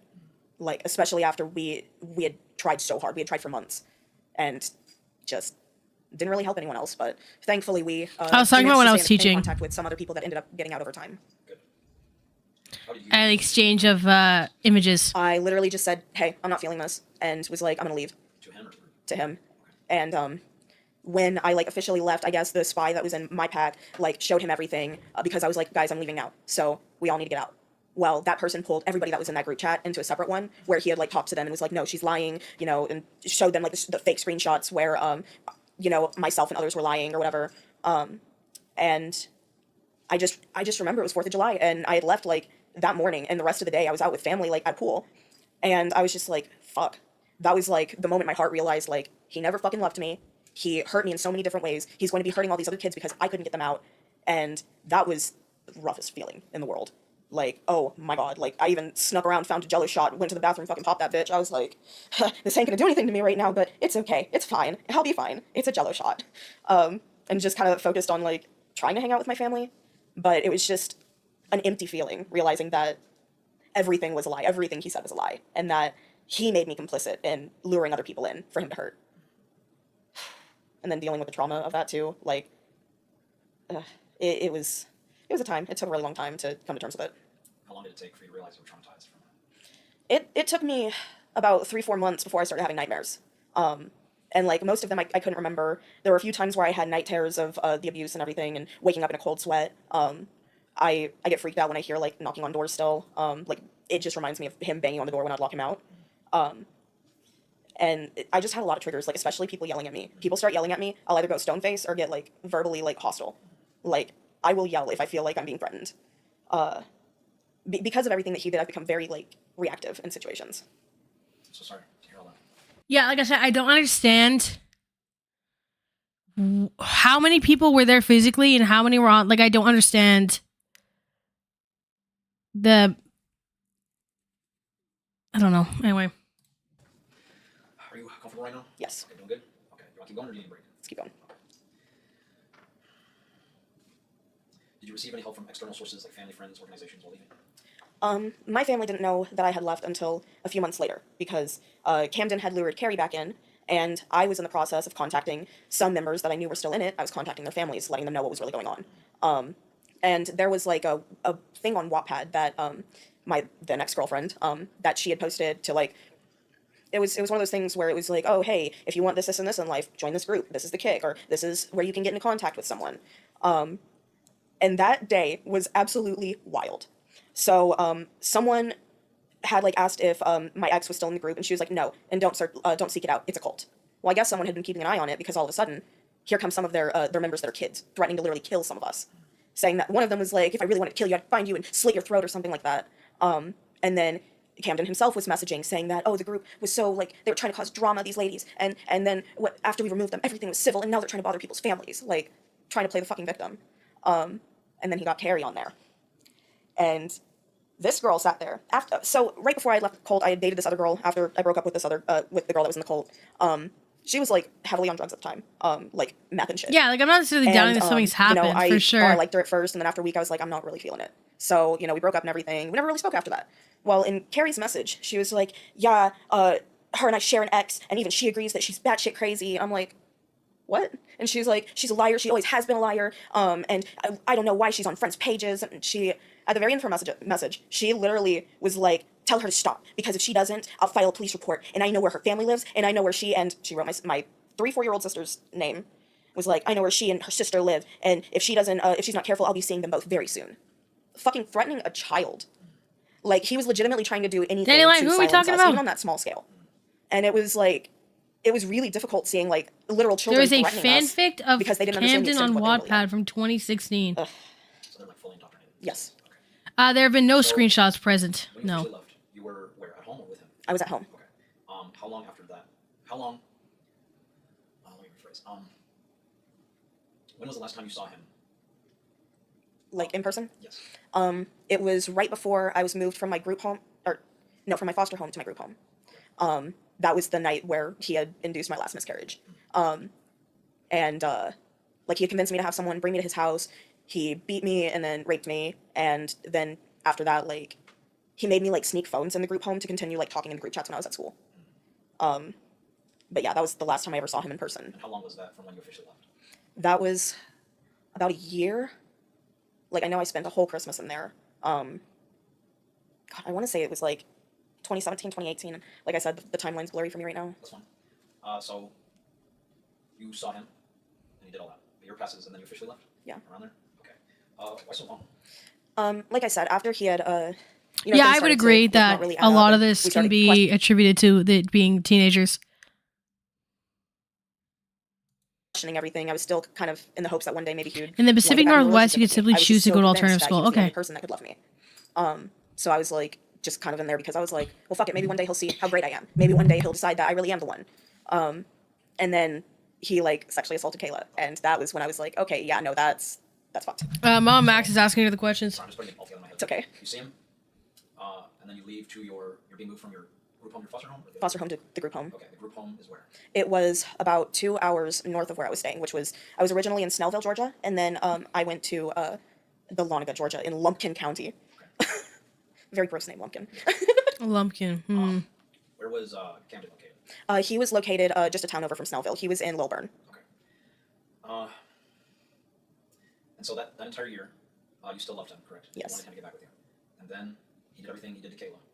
Okay, and that was the moment you officially left. I didn't leave like right then. Like I said, I stayed for just a few months until I left on 4th of July. Okay, and the month, that was you putting all the pieces together? After Yeah. everything happened to Kayla? Yes. Okay. So, sorry, we're gonna go off track here. I'm trying to like just make a roadmap of, It's okay. of all the locations. So, you are from Wiley, Texas? Yes. Okay. You moved to Georgia after Carrie introduces you to him? Yes. Online? Okay. Yeah, I think Kayla came to live with him or For how long something. before you see him in person? I was online with him for about a month. Okay. I hate when I go into something like this and I'm more confused. Yes. That's about a month? Yeah. And then you run away from home? Yes, all the stuff. But yeah, happened to I'm my not family, necessarily he convinced me to like, run away, and how dare these kids have no evidence? Like, I understand that. But where Spencer said she spent months collecting evidence to give to other people, and then that's vanished, that's what's confusing. Right. The assault was in a ditch. Yes. Oh my god, sorry. It's been a long time. and then within about a week and a half, I was there, Okay, a week and a half. Staying there or getting to there? getting to there. Okay, getting there took a week and a half. Yes. Jesus Christ. Sorry. And then went through all that. You're with him after the week and a half. Yes. How long did you stay with him that first time? It was for about 3.5 months, I want to say. Okay, so you're with him for 3.5 months. What happens in those 3.5 months? If it's everything we've already went over, just give me like Cliff Notes version. Yeah, it was just pretty much the sexual and physical abuse, the mental manipulation, the food abuse, like not allowing me to eat actual meals and shit. Yeah, basically everything we So went you over. slept with a predator? Yeah, Okay. That's, you said 3 months? yeah. Okay. And then after those 3 months. All the evidence from the leaks That is was around the screenshots time from he group was chats. heavily trying Okay. to push me to sleep with random Yeah, men I from, agree. We need a Lisbon. flow chart. And then after I said no, and he knew that he couldn't really physically abuse me without me trying to fight back, he was like, "No, I'm gonna get the fuck out." So he kicks you out. Yeah, that's when he was like, "Leviathans are coming to kill you." Okay. Yeah, and made me like turn myself into the police and go into foster care. So you went to the police to go into foster care. Yes. Did you say anything about him? What happened to you with him? No. Okay. Did he convince you to not say anything? Yes, very heavily. Like literally had me like take the SD card out of my phone and like hide it in my bra, and like literally made me like delete everything, like all my contact with him, and like heavily like deleted that phone Okay. And you were complacent because you loved him? because I loved him and because I believed that he was right, that somebody would find out and somebody would kill me and kill him. Okay, so you're also still indoctrinated about that. Yes. Okay. And the police put you in a foster home. Okay. You're in the foster home for how long? God, I want to say it was from maybe. So like, I want to say halfway through July was when I got there with them, and I stayed with them until around September, So around 6 months, 3 months? about 3-4 months. Okay.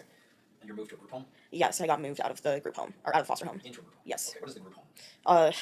It was rainbow and it was shit. Rainbow? Yeah, like a rainbow group home. It was not fun. So what is that? What is a rainbow group home? So this particular group home, it was just a small house. There was 4 bedrooms. 1 bedroom housed 1 girl. 1 bedroom housed 3, and then the other 2 held 2. Is this from an organization? It was just its own like separate group home, but like people from DFACS, Department of Family and Children's Services, they would like sanction these places as like children care places, pretty much. Like they definitely got money from taking care of us. Okay, so it's a government program. Yeah, I would think so. Okay. And they put you in these group homes. How long were you in that group home? I was in that group home from September to a week before Thanksgiving because like it got so bad. Like I loved my foster parents, and they actually came to visit myself and one of my other foster sisters that was moved into the same group home with me. And like they came to see us. They got permission to take us off off the premises and take us out to dinner. And then like when I got back, I was like super overwhelmed because it had been so long since I'd been around good company, and then walking right back into that depressive environment was kind of a shell shock because I was like, damn, I'm really never gonna be able to live with my foster parents again. And I just shut down mentally. And like one of the women there, she just like stood in the doorway while I was up on my bunk, and she just had her arms crossed, staring at me, giving me a death glare. And it made me so anxious, and I started screaming. Okay. Wow.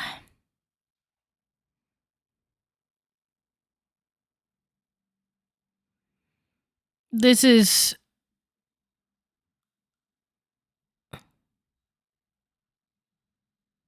Peter Ma's Wolfpack. Oh man. I still have I'm gonna be watching this on my own time. I still have 3 hours left. I want to be alone.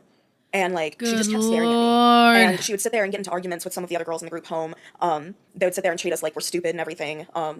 It was very demeaning being in that environment. So after got to the point where I got in case with my case manager from DFACS, and I was like, send me back to Texas. I don't want to be here anymore. You want to go home? Yeah. Which that's also one of the reasons why I was moved into a group home to begin with, because I love my foster parents too much. What? Yeah, because DFACS's main goal is to reunite families. So They don't want you with the foster family. yeah, they didn't want me in their jurisdiction because I was from Collin County, and they will pretty much do anything to try and convince children to go back to their parents. So the group home is owned by defects. I wouldn't say it's owned by defects, but yeah, they go through defects to like place the children with homes. Like they'll find like all the group homes and foster homes in the different areas. Okay, and as you just said, it was not a good experience. Yeah. Who was the steering lady? Her name was Janice. Okay. And yeah, a lot of us didn't like her. Was she just part of the defect? She was just one of the caretakers. So like, you know, there was the director of the group home, there was like, I guess the secretaries or something, and then there was like the people that they hired to actually like be in the house with us and cook for us or watch us while we cook or whatever, you know, and type out what we've done throughout the day. Like they literally had to write reports on every girl in the home by the end of the day, like when they were on shifts. And there were some that were really good. Like Miss Susan, I absolutely loved. Like, oh my goodness, she was a really funny lady, and she was pescatarian. So like one of the days that I was cooking, they had all the girls cook 2 meals a month, a lunch and a dinner. Because this is entirely off topic, sorry, but also random thing. Tom McDonald and Ben Shapiro released a song together. I was just trying to go through receipts on Twitter, and that came up. Good God. Anyway, you can survive in the real world. Like I made tuna steaks. And oh my gosh, it was so much fun. I was like, yeah, I did that for like talk about the Bo Blacks. Talk about the allegations. Cute. Did she have it? Yeah, she did. Oh, she liked it? Yeah. But yeah. But she was a caretaker? Yes. Janice was also a caretaker. Yes. I also know people who've had horrible foster care experiences. Learned about yeah. like the group home systems and whatnot. I want to know everything about her experience. Yes, Ben Shapiro and Tom McDonald. I can't play it because I know they're gonna copyright me.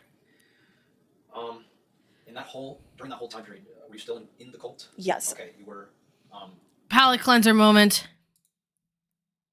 Let's look at this. Oh my God, this is. I've never seen levels of bitchless like this before. I know he's married, but I'm just switching gears for a second because I'm mentally drained. I have to pause it a lot because I just don't want to get copyright claimed. Call me epic, don't be a wap. Our man's just used epic. And the way, like, imagine if I went in a song and I needed my YouTube background clip in it.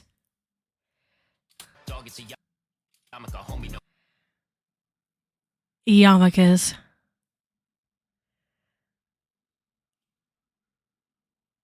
You can be bitchless and still be married. This is so crazy. The other thing is just how bad the print looks. Cause like, and this is not a plug. Someone got this for me actually. But this is the Taylor Swift. I have the folklore shirt.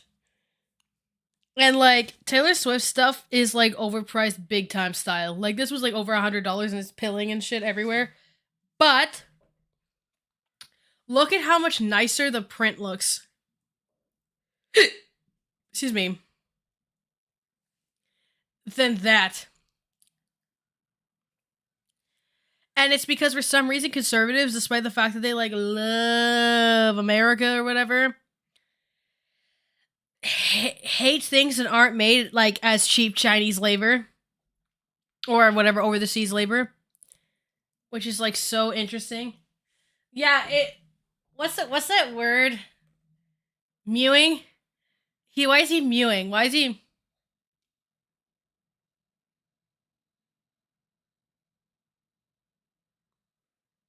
How do you do the Sigma face again? Wait. My eyebrows don't move enough. You're blowing money on strippers and cars. You going to Oh, he's in someone's bag. No. prison. I'm on television. God. This is just, you know, I hate to say it. I say this so often in real life. We really live in a society. Yeah, it's supposed to look like Dare, which isn't that like a drug thing? No one knows who you are. Girl, Tom McDonald, nobody knows who you are. The only reason people know who you are is because for some reason, Anthony Fantano has made you his biggest op. Keep hating on me on the Do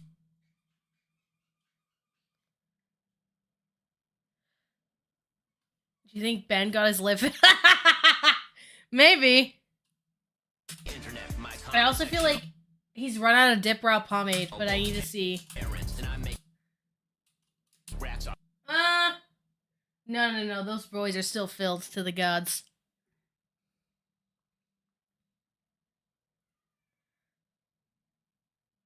Compound interest, y'all live with I thought that was Macklemore, girl.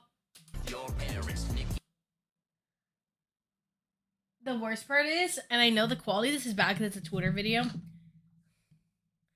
you see the edge, that black line there?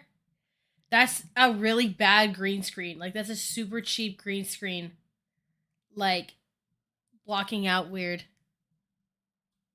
He takes some notes. I just did this for fun. Take some notes. I just did this for fun. Ben Shapiro Glock locked with my big guns. I could do this. I could do this better than him. What's the next line? I feel like mine was better. All my people download this. Let's get a Billboard #1. Yeah, mine was way better. I had my man's Benny with a Glock. Hypothetically, allegedly, Glock in my lap. Everywhere I'm strapped. Oh, I'm going to jail! I'm going to jail!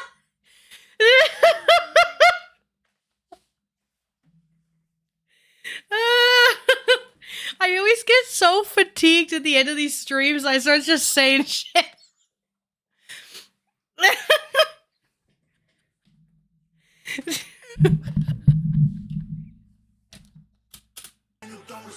Let's look at the stats. Oh my god. I've got the facts. My money like Lizzo. My pockets are fat. His pockets are fat!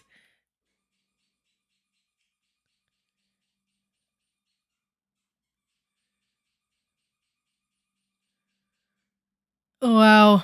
Homie, I'm epic. Don't be a wap. Okay, this is just starting over. This is epic. He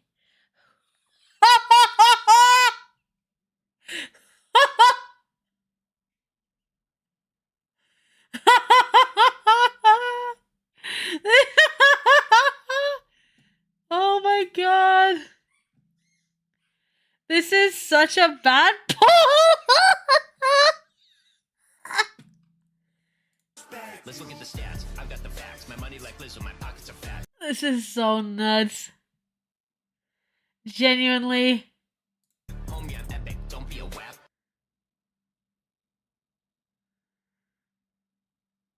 Oh my god. So now we know Ben Shapiro's side hustle instead of Ben Shapiro's side hustle instead of selling, he could have made such a good joke about gold bars. You know? Epic rap gonna take me far. I'm not talking gold bars. You know, or something like that. Because he's always like selling gold for some reason. Because like, I don't know why that's associated with right-wing stuff, but like, they all want you to invest in gold for some reason. I just feel like I could really demolish a man. Is it someone's birthday? Anyways, that's enough of everything for today, kids. Now I have a better idea because you've all helped me piece this together a little bit. Now I've just got the rest of that podcast and then the 5-hour Nicholas Diorio deep dive to watch, and then I could probably actually script this. So, you could write his next song for him. Good lord. My boyfriend keeps telling me that I should secretly work for the Daily Wire, like a double agent type deal. But I think they would like see me being a raging commie on my streams and then immediately bonk me. Ben Shapiro first. Oh no. So the thing is, me and Benny Boy would even have a different Ben Shapiro. Benny Boy and I would have a very different perception of history, you know, because he's like, racism doesn't exist. He has like all this stuff. When I literally have like history of indigenous education books and things, and my like, I have like all this stuff. Ugh.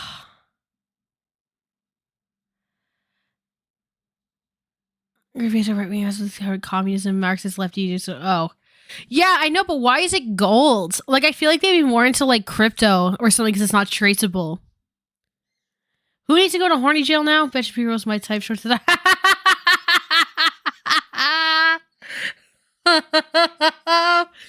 Oh boy. Yeah, Julie gets to go to horny jail now. I just bet my type. See,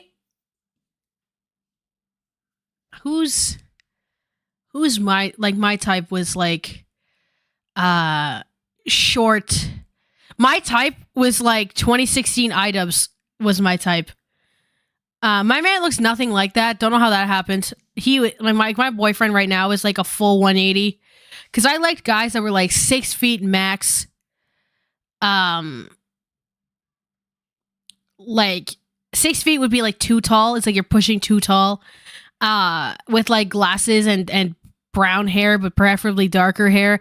Like the guy I dated in high school, like looks so much like 2016 iDubbbz that like his profile picture on stuff is 2016 iDubbbz still as a joke, and people don't know it's not him sometimes. Like it's like really bad. Yeah. So, but then my current boyfriend or whatever is 6'5". So I'm 5'4", or like 166 centimeters, something like that, 160 something centimeters, low 160s. My current boyfriend is 6'5", or 188 centimeters, I think. Maybe a bit taller than that. I'm not. It's because in Canada we still use feet and inches for heights, so I don't like. My conversion of centimeters is a bit weak. My license says 160, but that's actually too short. It's because I just couldn't figure out the conversion, and they're like, you have to tell us in centimeters, and I'm like, I don't know. And then I guess so.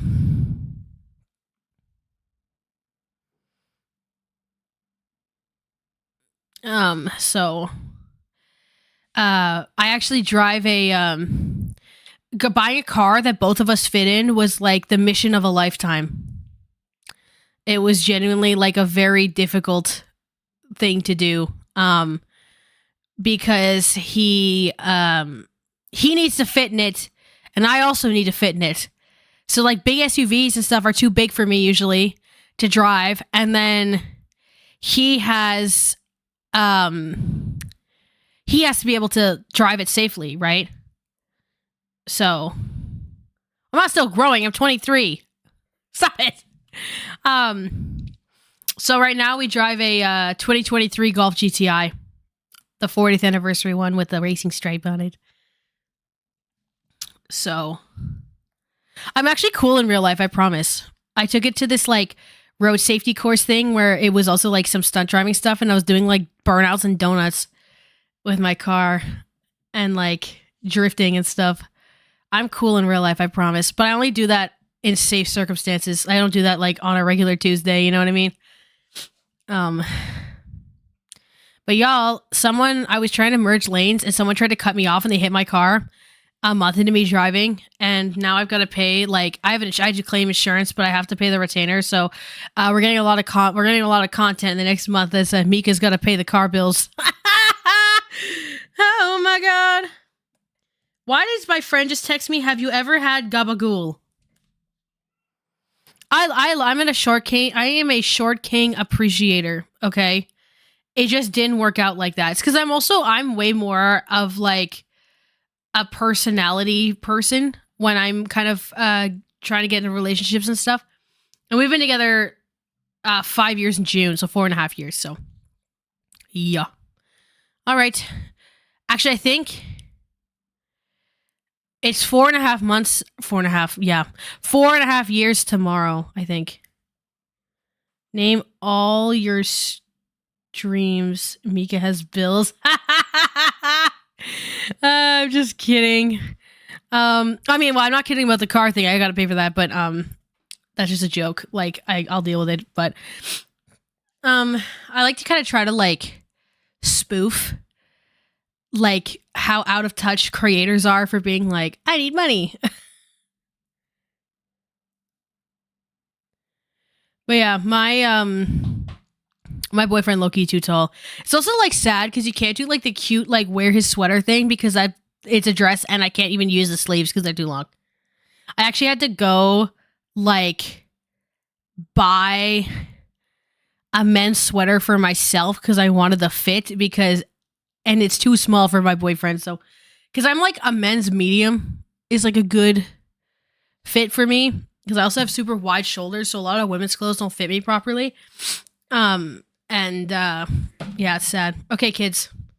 On that note, we're gonna end the stream here. Thank you for coming through this post-ironic internet pan. Yeah, I know. I get like 6 layers deep into irony, and I'm like, why don't they understand me? All right, kids. That was genuine. That's what I said as a teacher. Okay, redacted. Okay, people who are watching my videos. Next, Jason. Yeah, catch me on doing battles on TikTok live.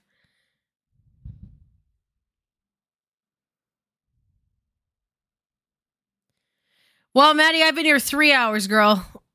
So, I'm tired. Okay, you kids. No.